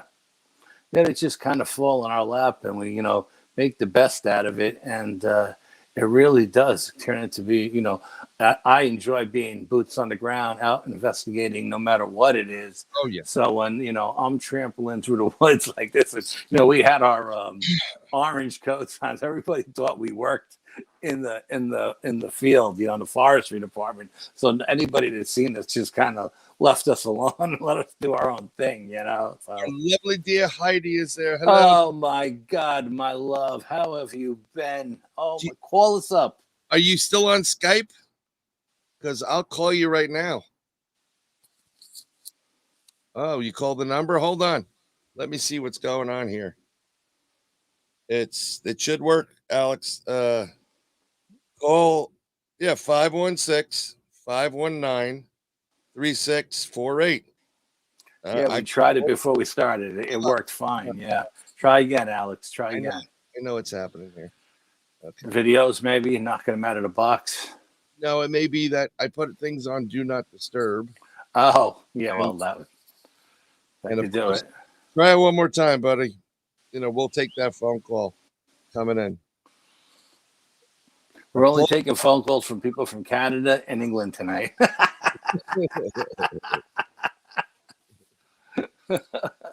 Heidi, are you still on Skype? Oh, open that up. I can get her on here. No, I'll get her back on. I'll call Heidi. I love Heidi. Oh, how can you not love her? She's so great. Off the freaking chart. Great. Fun person. In a while, I mean, she's great. Yeah, me neither. Well, I haven't been really on anything in a long, long time, So, everybody that I knew on Skype, everybody's switching over to StreamYard, so I don't even see anybody anymore. Let's see if she'll pick up. We're calling you, Heidi. Pick up the bloody phone. Turn on your bloody Skype, would you, eh? Smooth as fast. The person whom you're trying to reach is currently unavailable. Please leave a message after the beep. Bloody good. Pick up your freaking Skype phone, mate. Heidi. Yep. Heidi. Hello. There he is. Smooth as fast. Call us. You guys call us. 516-519-3649. The hell with it. You have my freaking number. You can call me direct. You know that number. She said her computer, here, I'll just post it up there. Al, her computer will spontaneously combust if I put up. Yep. Yeah, it's all right if you don't have anything. The weather's awful, right? The weather sucks. Okay. Well, I should call Nick anyhow. You want me to? Let me call Nick. Want me to call Nick? Yeah, I mean, sure. I'm gonna call you, Nick. I thought we'd get more people calling in and asking questions and I'll stuff. tell you, And I'll tell you what. Hold on. I'm gonna give you another phone number to call. Okay. Another Skype number. As we played this KYP. Try 914. Here, I'm gonna put it in chat. 914 495 8975 8975. Try calling that number. Try it. There you go. Select it. Call it. We'll get you in here. is Man of Light still with us? Yeah, yeah, I believe. Hold on. Alex is trying to call. Okay. Man of Light is still with us. Man of Light, are you still there? Greg, if you're still there, call in. Yeah, Let's talk about some of your evidence. It's amazing stuff. We talked for like an hour and a half the other day. Yeah. I have so many damn numbers. Al, how many numbers? I know you do. You got a zillion numbers. I know you do. Yep, I do. It's insane. Let me see where I put that number up. I did put the number. Yep, 8975. Call that. It's my Skype number. I'll take it. There you go. New York State UFO Project. And see if that happens. Call us. We will answer the phone. We will totally answer the phone. There we go.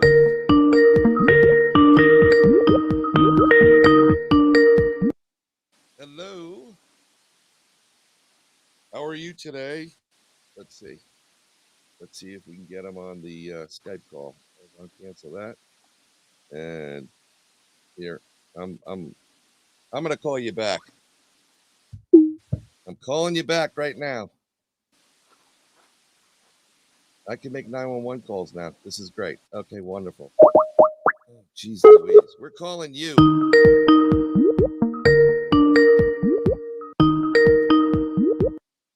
Okay. Alex Swick. Hello. How you doing? Oh, good. How you doing, Alex? Welcome Pretty to the good. show.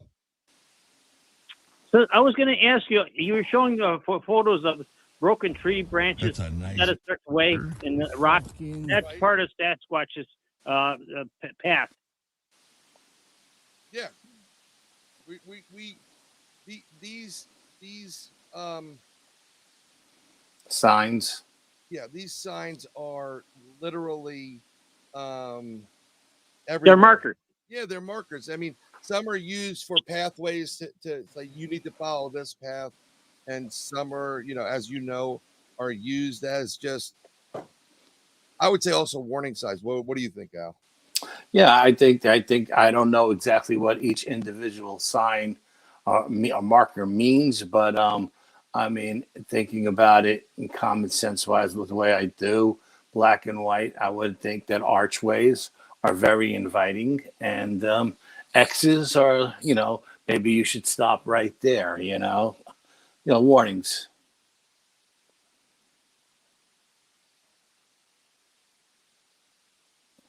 Still with us? I don't hear anything. Brian, give me a sound check. I don't hear you.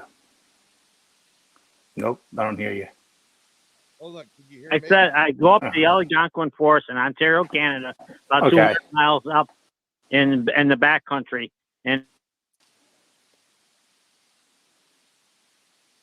You dropped again. I heard the Algonquin Forest in the back country.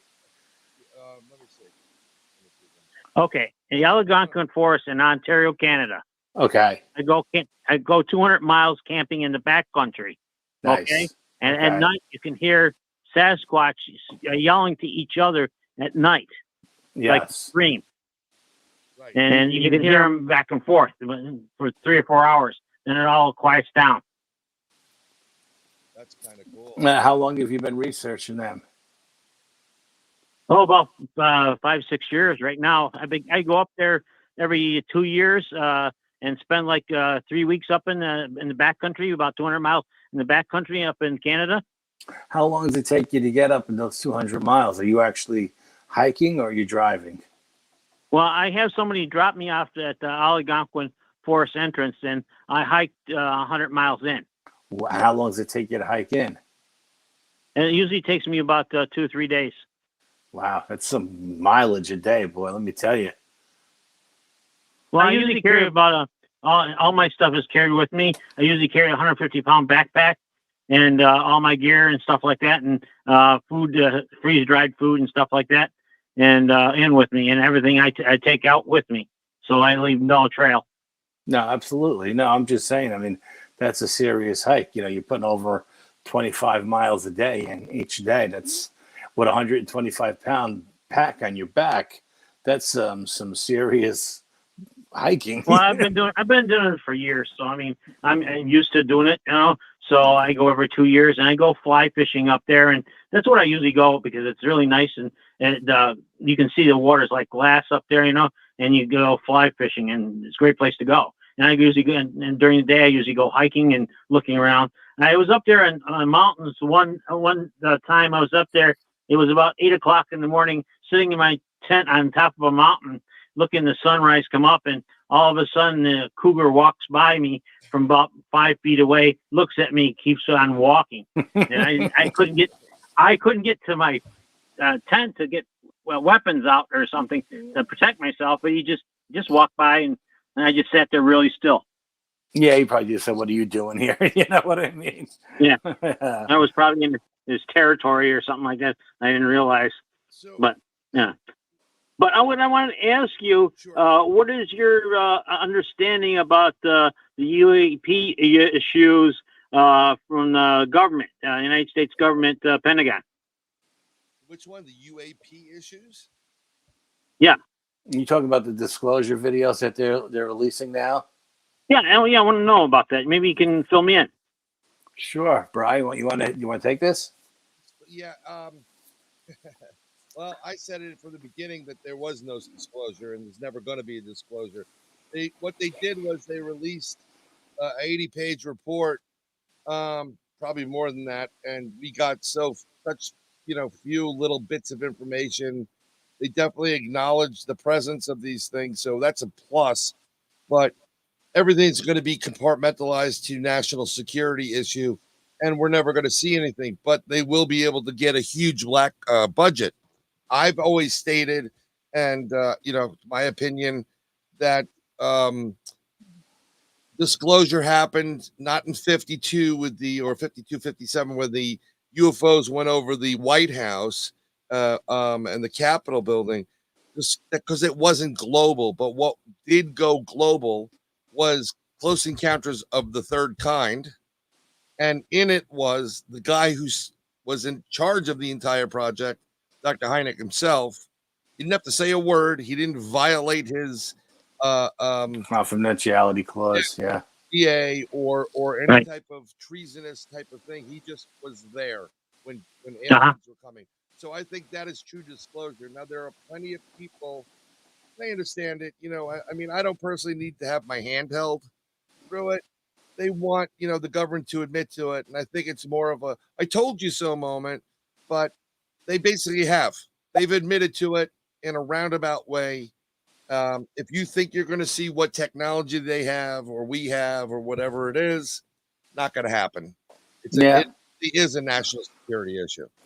Well, my thoughts are that we are being visited for since caveman, because some caveman drawings on walls and frescoes and paintings in Vatican and other things that we are being visited by other races.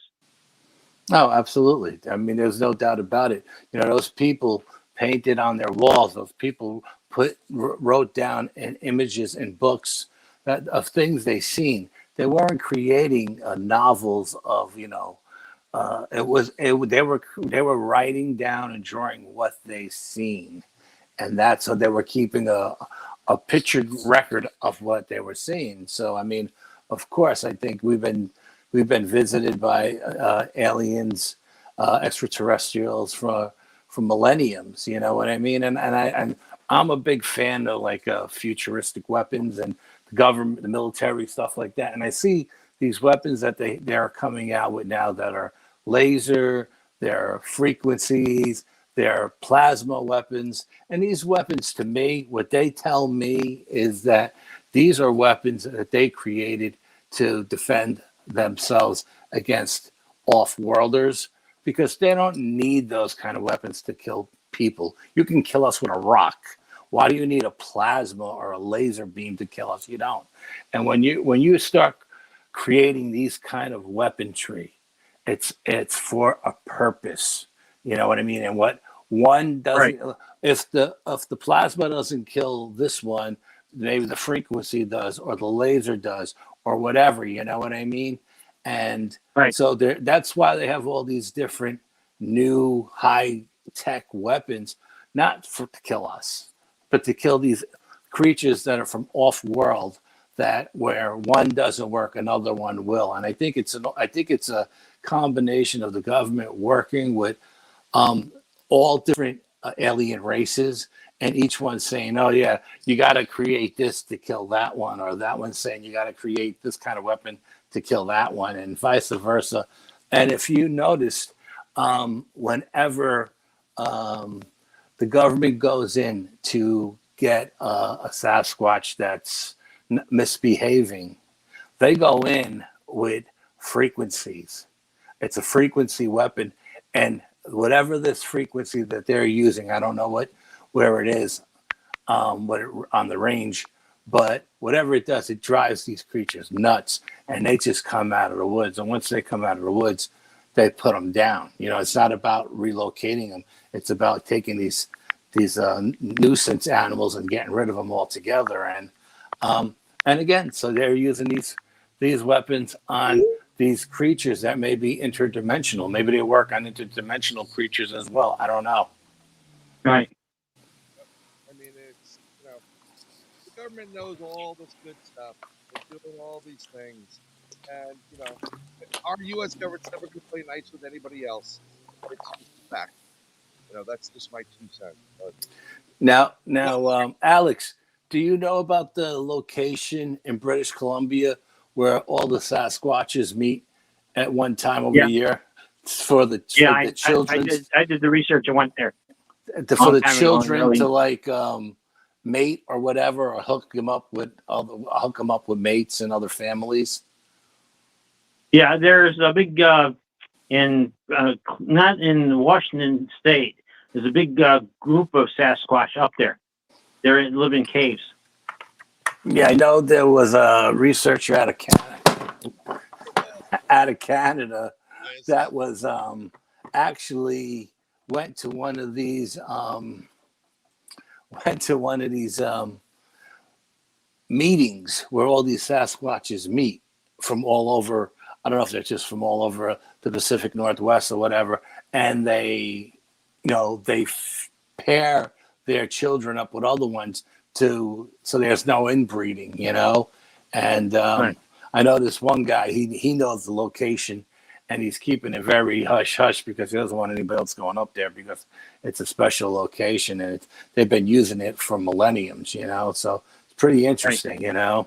I mean, I don't know how far the Algonquin Forest is from the British Columbia in the Pacific Northwest, but well, it's Algonquin Forest and from Canada. It's from Toronto. Okay, it's 100 the entrance is 100 miles north west. Okay, that's the entrance, but it goes far back. It goes up and it's like 200 miles back, so in the back country where you don't see anybody. Okay, so basically you're on the East Coast, more or less. Yeah. Yeah. Okay. And to be honest with you, there's a Sasquatch family that lives up in the Adirondacks, way in the back of the country in the Adirondacks. I've been up there. Well, there's a lot of them up in the Adirondacks, for sure. Ton of Sasquatch up in the Adirondacks. Yeah, there's a lot of different clans up there. Absolutely, without a doubt.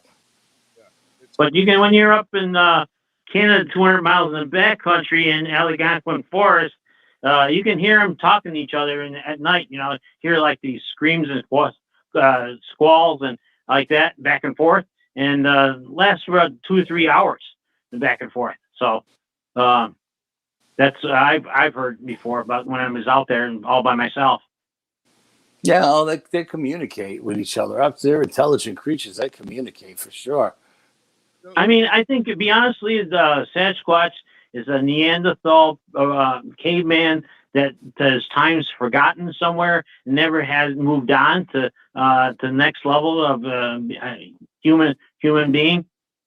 Yeah, well, I mean, your theory is as good as anybody else's. You know what I mean? So, Yeah. absolutely, yeah. But when he came up to help me protect me against the grizzly bear, I was I could have died right there. The grizzly bear could have took me out. He protected me, and after he protected me, I had a fish that I had, and I handed him the fish and to thank him for the fish. And he looked at me and he walked off with the fish, and he was happy. So I mean, I can't. But if he wasn't there, I wouldn't be standing home here. So I wouldn't be there. Let me ask you a question. How tall and how heavy do you think the grizzly was? He was up to almost the shoulder of the 12-foot Squatch. Bigfoot. Yeah. And how much do you think the grizzly weighed? Just off, guesstimate. He must have weighed at least 1,000 pounds because he was wrestling with that grizzly bear. Wow. Okay, awesome. Yeah. And so the Sasquatch was taller and heavier, you think? Yeah, taller and heavier. Wow, He awesome. must have weighed about 1,500 pounds at least because he was 12 foot tall, and he was really and he had an awful odor to him. I mean, you could smell the odor before he got there. It was really bad. Like he needed a bath, or worse than a bath, and it smelled like skunk. You ever smell skunk? That's what he smelled like. Well, yeah, we know the smell you're talking about. We're familiar with it. It's pretty offensive, absolutely, yeah. But I mean, he was nice enough to come out and rescue me, and and I learned my lesson not to park my rear end near a lake because all the animals come out for water drinking at night, and you don't want to. You stay away from that. You stay far as away as you can, and keep a backpack of food away from your campsite at least 50, 100 yards. Absolutely, I agree. Absolutely. That's what I got the stuff. I put it in a bag, bear bag, and then I put it in one of these rope canvases and hanging up from the top of a tree, so about 20 feet. Yeah, absolutely. That's very smart of you. That's just shows that you're a skilled outdoorsman. You know what I mean? Well, I've learned a lot since when I first went out there. I went out there with a t-shirt and shorts and a small backpack, and during the day it was 85 degrees, and down in the backcountry way up in Canada it gets down to 29 at night. Yeah, so I hope you have a good cold. sleeping bag. Yeah.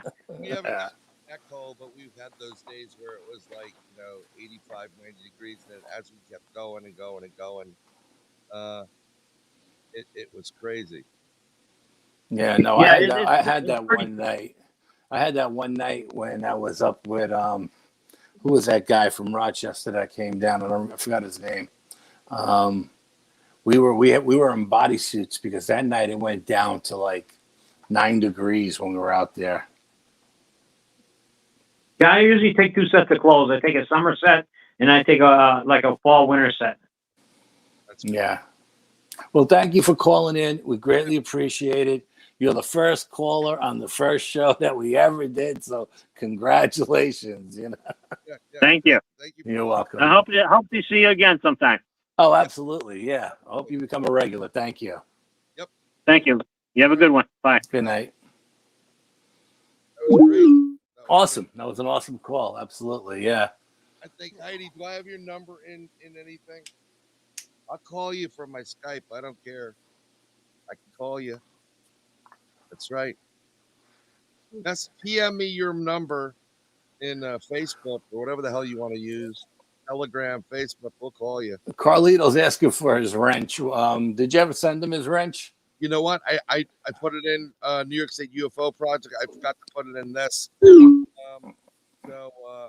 I'm gonna give Nick a call. Or if Carlito, if you want to talk, give us a call too as well. You know what I mean? Because there's no guarantee Nick's going to be around. Nick, is this a better sound for you? Yeah, I'll raise my mic a little bit. I'm giving Nick a call right now. So I'm gonna call Nick. Let's see if I thought for sure Carlito was calling in tonight. I said, I know if anyone's calling, it's gonna be Carlito. Yep. Oh, there it comes. Comes Nicky. Nick. Hello. How are you? I hear like Bigfoot in the background. What the heck is that? I don't know what that was. Was that you guys? Yeah, that was me. That was me playing games. No. You see, if it was Brian doing it, I would just be doing one of these sound bites. I'm calling bullshit. Yeah, I smell bullshit. Yeah, or another Alism, it would be. But I know he's full of shit. Yeah, there you go. I got all these on here for him. Nick is in. I think he's in FLA right now. Oh, is he really? Yeah, yes. Good for him. Yeah, we're in Palm Coast. We just got here last night at like 1:15 in the morning. Awesome. What? Yeah, you drive? No. We took a flight down and flew into Orlando, and then from Orlando we rented a car. We drove all the way to Palm Coast. It was like an hour and a half drive. Nice. Oh, it's not that bad. Not bad at No. all. So you're in. Are you in the Daytona area or? Palm Coast is like 20-25 minutes south of Daytona. north of Daytona. Oh, north. Okay. Yeah. We've got Carlito in the house from Texas, and he will verify this for me. Okay. You need to go to Buc-ee's. Oh God. And you need to get the brisket. Told you, babe. Yep. Go to Buc-ee's. Phyllis, go to Buc-ee's. Get the brisket. We saw it. It was at a gas station. We were on 95, and we saw the gas station from a distance. It's like a bear, like a little bear thing on it, or some kind of cartoon character. Like I guess it's. I don't know. Is Buc-ee's like a beaver or something? Yeah. It looked like that. Heidi wants us to send him a T-shirt. Okay, we'll send him a T-shirt if he gives us address. Message us privately, Al or myself, your address and your size, and we'll send you a T-shirt for one of the T-shirts. New York State UFO Project. Is that good, Al? Yeah, whatever. Anyone you want to send them. And we'll send Nick and Phyllis one too.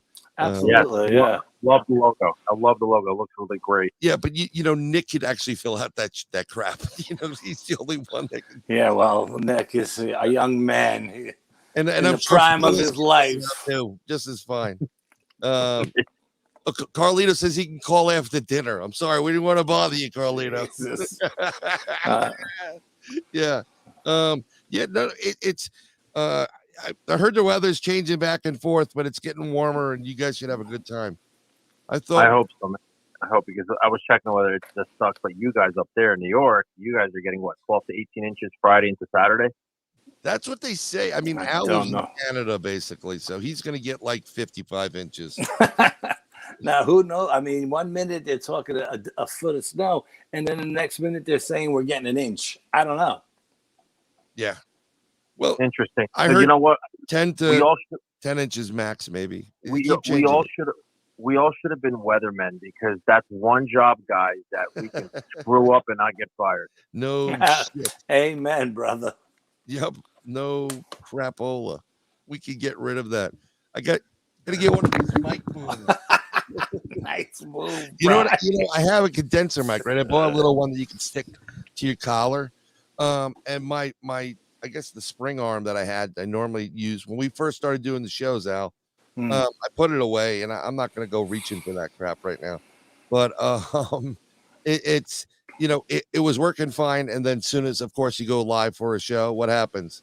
It doesn't Craps work. out. Yeah. Hey, Nick, anything new on your part of down in your end of town that we haven't heard? Because we haven't heard from anybody down there in a long time.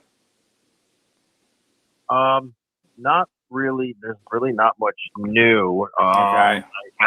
So actually, guys, I have a slew of topics to talk about, which is really it's gonna get interesting. So I sent Phyllis videos. I have a night camera in my, like a security camera in my room, and all around the house and outside. And I purposely keep these cameras on, especially at night, to get orbs or to get anything, that happens. Guys, I get orbs every night. And Phyllis says that my house is a legit portal.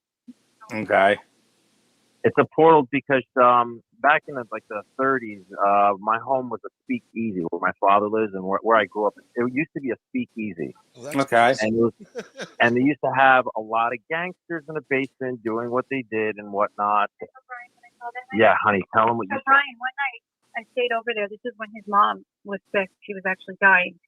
And I think it was actually the night she died. We went home to the house and fell asleep for a little bit. And I woke up and I thought it was his brother standing at the end of the bed. And it was this man with a briefcase in a suit and a hat. And I said, oh, okay, so you're not his brother. And he just looked at me, tipped his hat, and kept walking. And I'm like, oh, where are you going? And that's how I knew. And that's when they told me that place, that's where they were going. That's where they went to party. And it was a surprise. His mother was like always the life of the party. And she kept that house going. And they just found her. She was such a beacon. And when she passed, Brian, he might as well just laid out the red carpet and a welcome mat, because now they're just coming through. And these orbs that he's getting, they're insane. It's every night. It looks like fireworks in his room. Yeah, Brian, I'm actually going to text you right now of what I got last night, man. Cool. Yeah. So let me ask you a question. What color are these orbs? Yeah.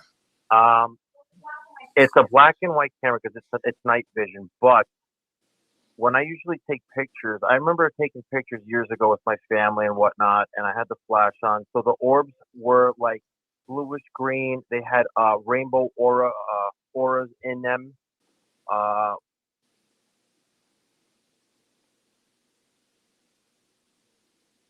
Or a being in like the orb. It was strange.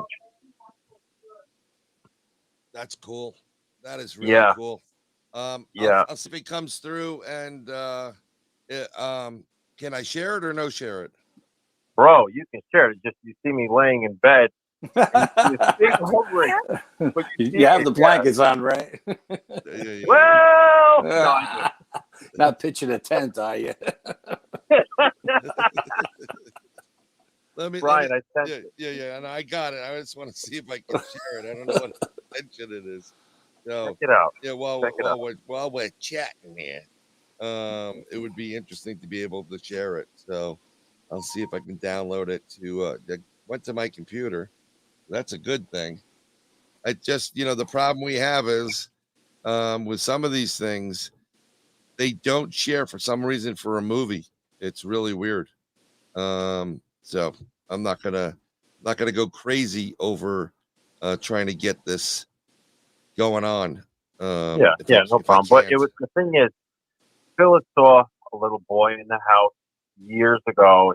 She said that when she got information from him that he liked sticking around me because I'm a musician, I'm a drummer, and I played my guitar, and he loved when I played my music, especially when I had my band over when we used to practice in the basement where the speakeasy was.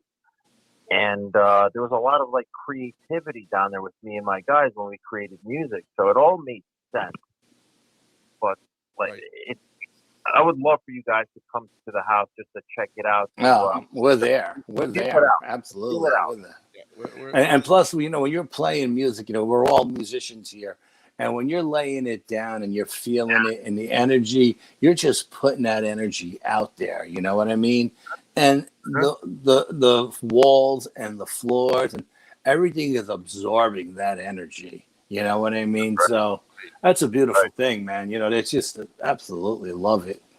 Yeah. I mean, it's, I think it's fantastic. I'm going to see if I can get it to the photo library and convert it to a proper format and see what we can get. If I can get it to MPEG 4, That would be great. Brian, did you see the video at all? I have it right now. I'm trying to get it to the right format. So, Gotcha. I'm gonna give me like a second here. And, Yeah. So, but anyway, this little boy just loved the entertainment aspect of sticking around me and what I had next to provide. And what else did you see, hon? She said she saw a fat bald man in the house, but where? That was me, tell her. Oh my god! And the funny thing is, it's not funny, but there was a little boy that was killed outside in front of my house next to my neighbors. He was outdoors. This was actually before we moved in. He died in front of the house. He got hit by a car.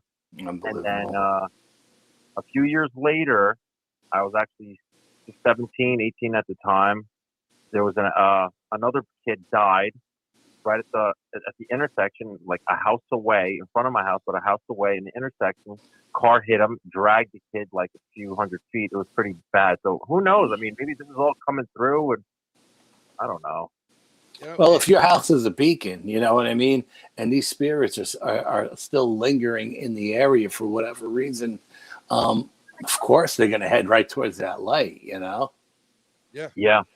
And the thing is, guys, it's not only the spirits. It's like when I'm outside and I'm like working on my car or I'm doing like, landscaping, all of a sudden I look up and I get orbs in the sky or like silver shimmering objects that are just hovering, and I get my camera and I start recording like Brian knows, and I explained it to you guys before. It's like I don't search. I'm not like up looking in the sky for hours like, oh, I hope I see something. No, it's like I'm like looking down, I'm raking, and then I look up and there it is. Yeah. I got the movie and let's go we're gonna take a quick look at it. So And then I got a question for Phyllis. I don't know why I'm feeling this, but I have to ask her. Look at that. Did you see it, Al? No, I didn't see it. Okay, how long is Honey, it's a short video, right? Got a question for you. Yeah, there we go. Wow. Yeah. There you go. Well, what was cool here, I'm gonna play it one more time. It's getting tracked by your camera. Exactly. The camera's tracking it. That is awesome. Yeah, that is awesome. Yeah. Absolutely awesome. And guys, check this out. I have a camera outside of my garage, and the same shit happens outside. And Phyllis said that these things, these orbs, they're attracted to the energy from the camera. Believe it or not. Really? Yep. Why not? Sure. I mean, Al, what did you want to ask Phyllis? She's right next to you before she goes in the shower. Yeah, Phyllis, have you ever? I know you have psychic abilities. Have you ever seen cat people? Cat people? Yeah. I've never seen people who look like cats. No, I haven't. I don't know. I don't know why I had to ask you that, but I just had this vibe that I had to ask you that. Okay. Weird. Just curious. Have you? Yes, I have, and but I was just wondering if you have, and I don't know why I'm even asking you that question. I honestly don't know. It was just the vibe I got that I know you have abilities, and if the house has a portal and things are coming in and out of it, you may see something like that. I don't want to bring it on you guys by wishing it on you, but Right. that was the vibe I got. I'm sorry. Well, No. You want to hear something funny though? That you Go said ahead. that? Because I hate cats. Like I don't like them. I don't even people like, oh, they're so even kittens. Like there's something about them that bother me. Always. Okay, so then maybe your energy is just pushing them, because I'm a cat lover and we have tons of cats in my house, and it's just I'm a Leo on top of it. So I mean, maybe I don't know why I had to ask you that, but it just felt like I had to ask you that. I don't know. Well, I'll tell you what. I think that has something Phyllis, to do with my quick lineage. I'm gonna have Phyllis on. I didn't get a chance to connect. I'm gonna connect probably this tomorrow, Phyllis, because we never connected with. I'm gonna give you a text from my phone number, and we'll try to get you on for a live stream. Not the first week, second week of February. Is that kind of good, or I don't want to interrupt? Yeah, well, we'll talk. No. dates. The second week of February is good. Yep. And That's good. We we'll get can you do on. some.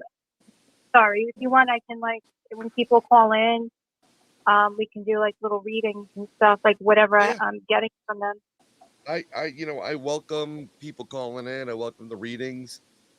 I think it'd be great, and that would be fantastic. Maybe we'll have Yeah. this guy Al Santariga call in and Can I ask you, Nick? Can I ask you a question? Is your house like in a wooded area, or is it like on a main street with other houses? Well, it's near a wooded area. I'll tell you where it is. It's near the reservoir, okay, in Yonkers, and down the street is Tibbetts Park. Okay. So I'm in between because it's like a valley and there's a waterbed up.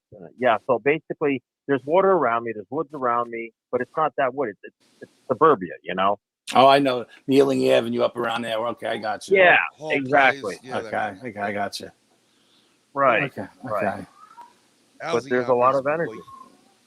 Yeah, and then, believe it or not, there's a lot of stuff going on in Tibbetts, and don't discount Van Cortlandt Park. It's humongous, and you're not far from there either. You go down South DeVoe to Van Cortlandt Woods.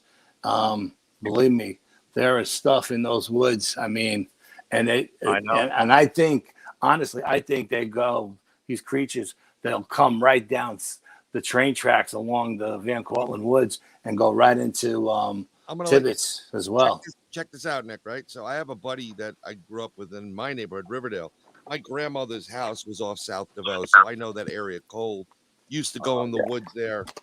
That's where I should have rode my grandfather's motorcycle, but I decided right around the corner. Bad idea. But long story short, I get a phone call from my buddy. He goes, "Here, listen to this guy," and it's his friend.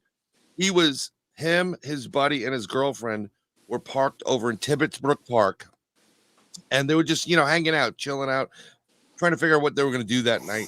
And they heard this enormous scream, and the next thing you know, one of these like the size of a telephone log, came landing right in front of their car, and they couldn't get out of there fast enough. And when you think about it, because I'm thinking, when you look at it in modern times and stuff, you'd say, what the heck with a Bigfoot being here? But the train tracks, and no one was using them, go right there. Like Al was just saying, and this thing could walk or skirt the train tracks all the way up to Putnam, back up to where it's got to go, and be there in no time, without getting caught.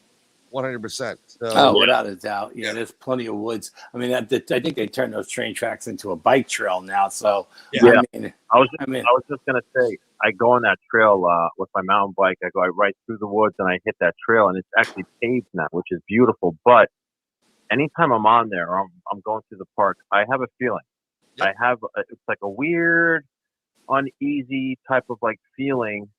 But I try to shake her off because I'm doing my cardio. I'm riding my bike, trying to, be Mr. Tough Guy and just go as fast as possible. But you have that feeling when you were a little kid, you felt like there was someone behind you. You got to run faster. Yep. Yeah, and when you get up around Elmsford and those power lines go up the mountain. Yep. Yeah. I mean, there's something about that cutout. Every time I go by it, I'm drawn to that cutout. I don't know why, but I was telling Al, we got bikes during the pandemic because we wanted to do something, and we went on that trail, the same Putnam line, but we parked over by Pace 117, right? Yeah, where they filmed Super Troopers. If that's a little known fact there. And so, look, I haven't exercised in forever, and using a bicycle, you're using not only you get that breathing thing going, but your thighs are on fire, So I'm going, and my oldest daughter kind of was slowing down. My wife, of course, is flying through with my youngest. So we started going, and something drew me to a spot. I opened it up, and it was like something said, "Stop here," and I stopped. And just to wait for my other daughter to come up and get closer to me. And I looked, and if I'm standing on that, those tracks, the road, the paved road, to the right of me goes into the woods. To the left of me goes down into, I guess it's 9A. I know, yeah. There where the county police are, right? So I'm like, oh, cool, county police, whatever.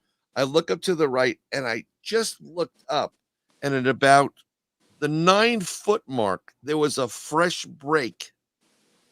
And I'm like, it's a no-brainer. This thing can step on the road, take a giant step into the woods, and disappear. And there was just something about that spot that just, I felt it. I don't know. You felt the residue of that creature's energy when it went by. 100%. And that's what you felt. A while ago.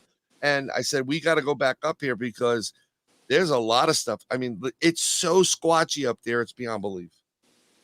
And it just gets better because once you hit that Putnam, right, it goes up near where, you are in Canada, and you're far away from me, but but it's still, no, it's woods. It's woodsy up there. It hits the woods, boom. And there's so many swamps there. I always, I'm not afraid to ask people, do you ever see some weird crap here? That's what you want. You want that weird stuff coming in, Yep. Agreed. Yep. So, I mean, guys, yeah. I got to ask you, have you guys been keeping on top of the whole Navy patent with the anti-gravitic fusion energy patent?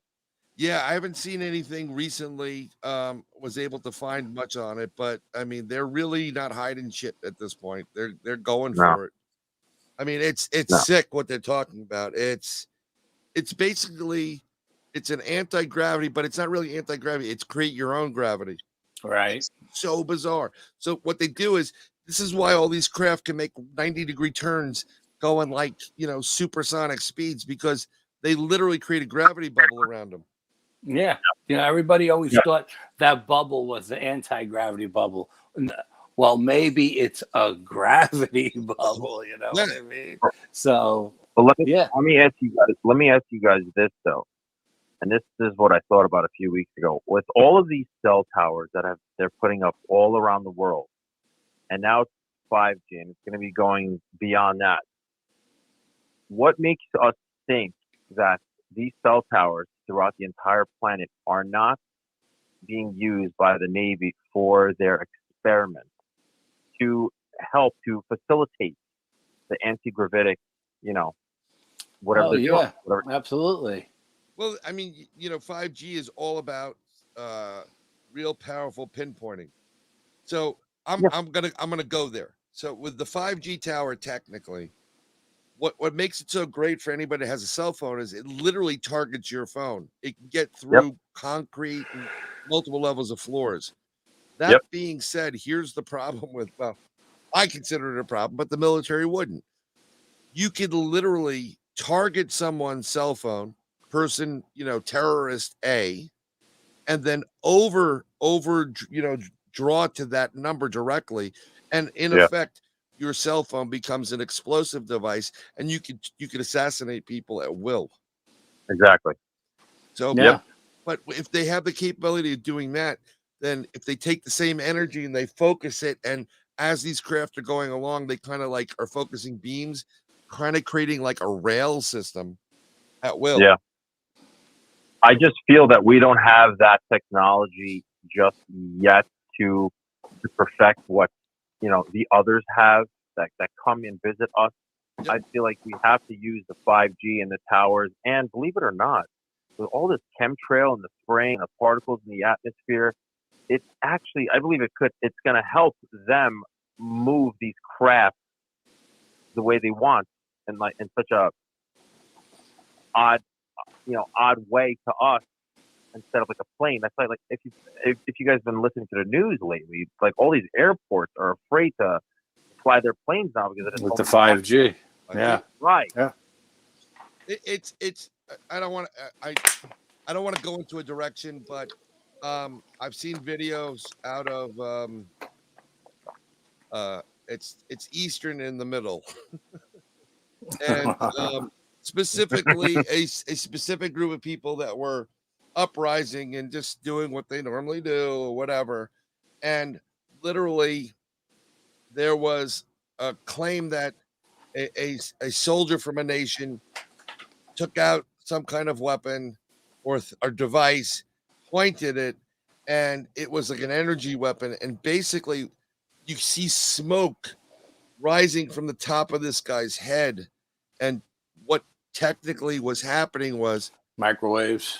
no, he was burning internally. Yeah, he's melting them inside. Yeah, internally he was on fire. Yeah, and that's something that can be done. But if you consider what's trying to be pushed these days and the materials that they're using within it that have graphite in it, yeah, wink, exactly, and it reacts to the 5G signal and stiffens up and expands. This stuff going in every aspect of your body. All you gotta do is turn on a switch and you just blocked every artery. You're dead. Yeah. You're dead. Yeah. Or you overclock it and it heats up and you're cooking inside. So I mean, there's so many different variables here, but that's a DARPA thing, isn't it? Yeah, that's definitely a DARPA thing. Yeah, absolutely. And we've been through that. It's true if you think about it, because what happens when you put metal in the microwave? Think about it. What happens? Yeah, it sparks. It sparks. It can explode and whatnot.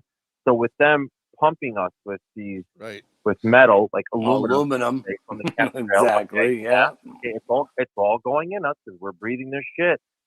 And then now we have this whole injection thing. Like there's a lot that you can do, what Brian just mentioned, and I agree with that. Oh yeah, absolutely. I agree 100%. Yep. That's why I told Brian we got to get Nick on the show. I said, we got to call Nick, because I knew. I don't stop researching. I have a problem, but hold on, guys. Oh, what did you say, babe? You're talking about like all of the dangerous rays, right? What you're talking about? Well, it's basically chemtrails and like the particulates, because they can use us as walking weapons, and not only that, they can use the 5G towers against us, and they can also use the 5G towers for the new Navy patent ships that they're using, aka Space Force. So Brian, my friend has a son who is 15.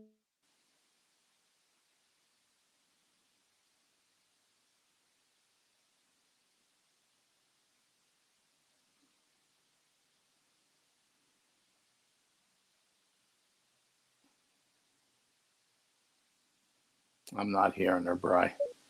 They're suing because they felt that because there was no rhyme or reason why this kid would get a tumor and why would he get a tumor there. Right. And he would constantly hold his phone in his left hand.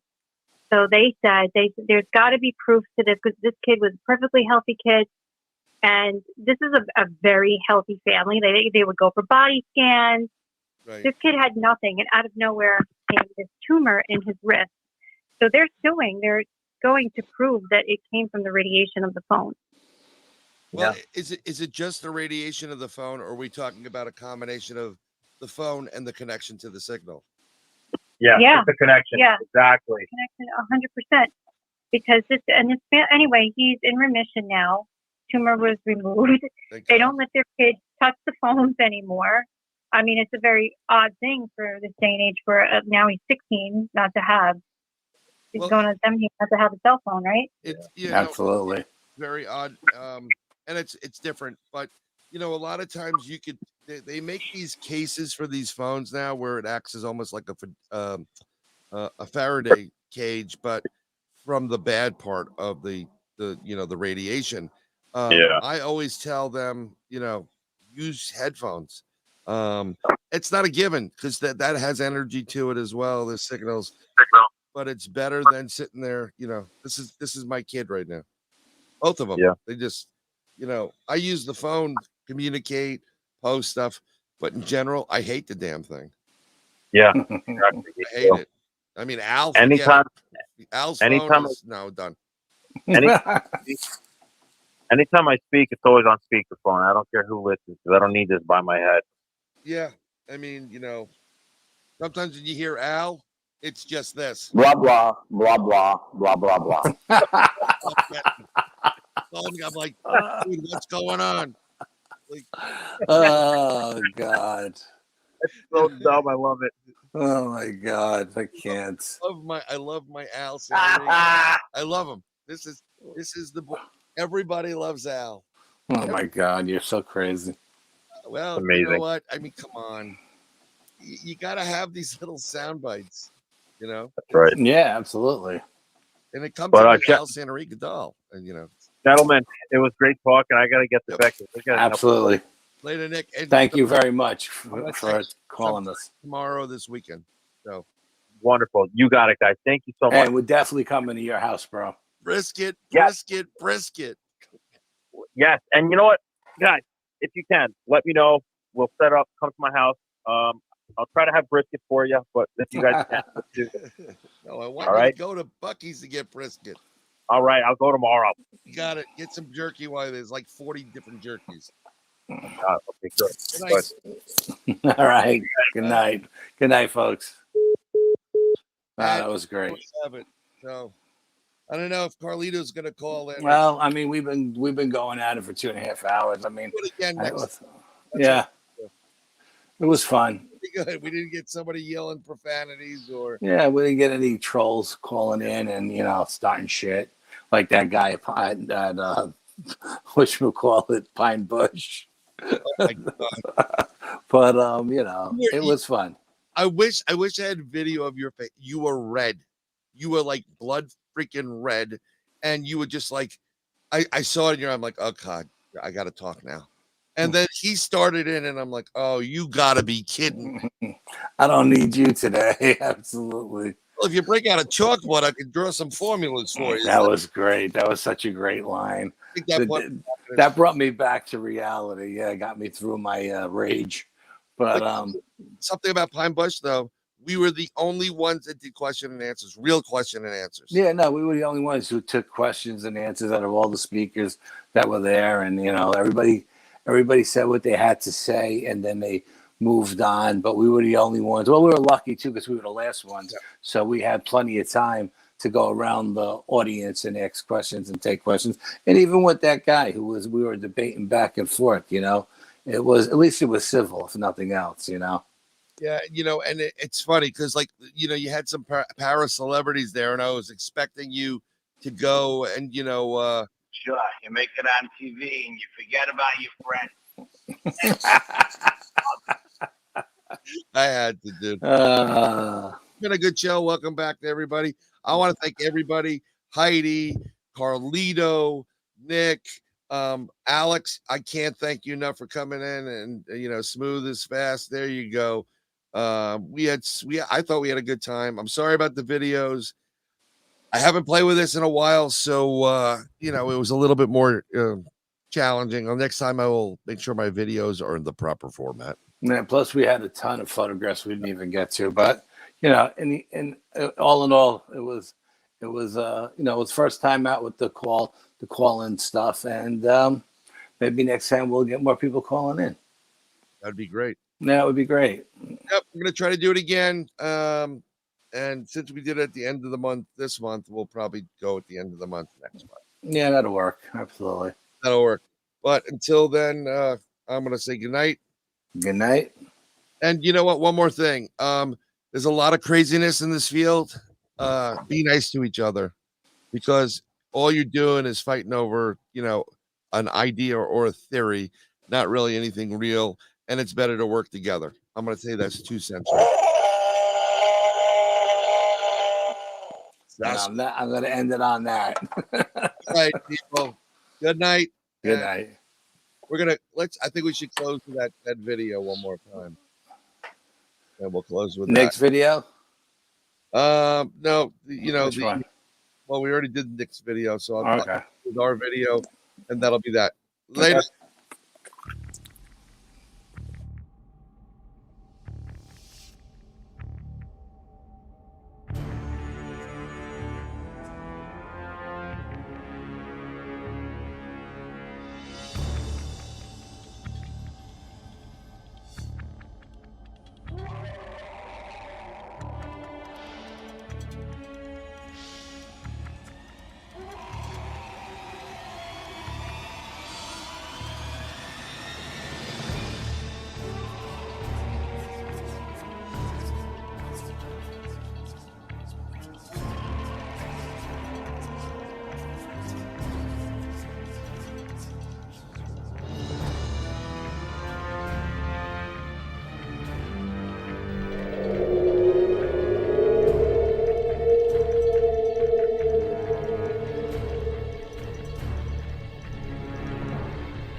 the unknown is ever present. Few dare tread inside. The Bronxville Paranormal Society, in cooperation with the New York State UFO Project, the New York State Sasquatch Organization, and the North American Dogman Project, New York State Chapter, take you deep inside real cases, real experiences, and their reality. And now your hosts, Brian Bowden and Al Santarino.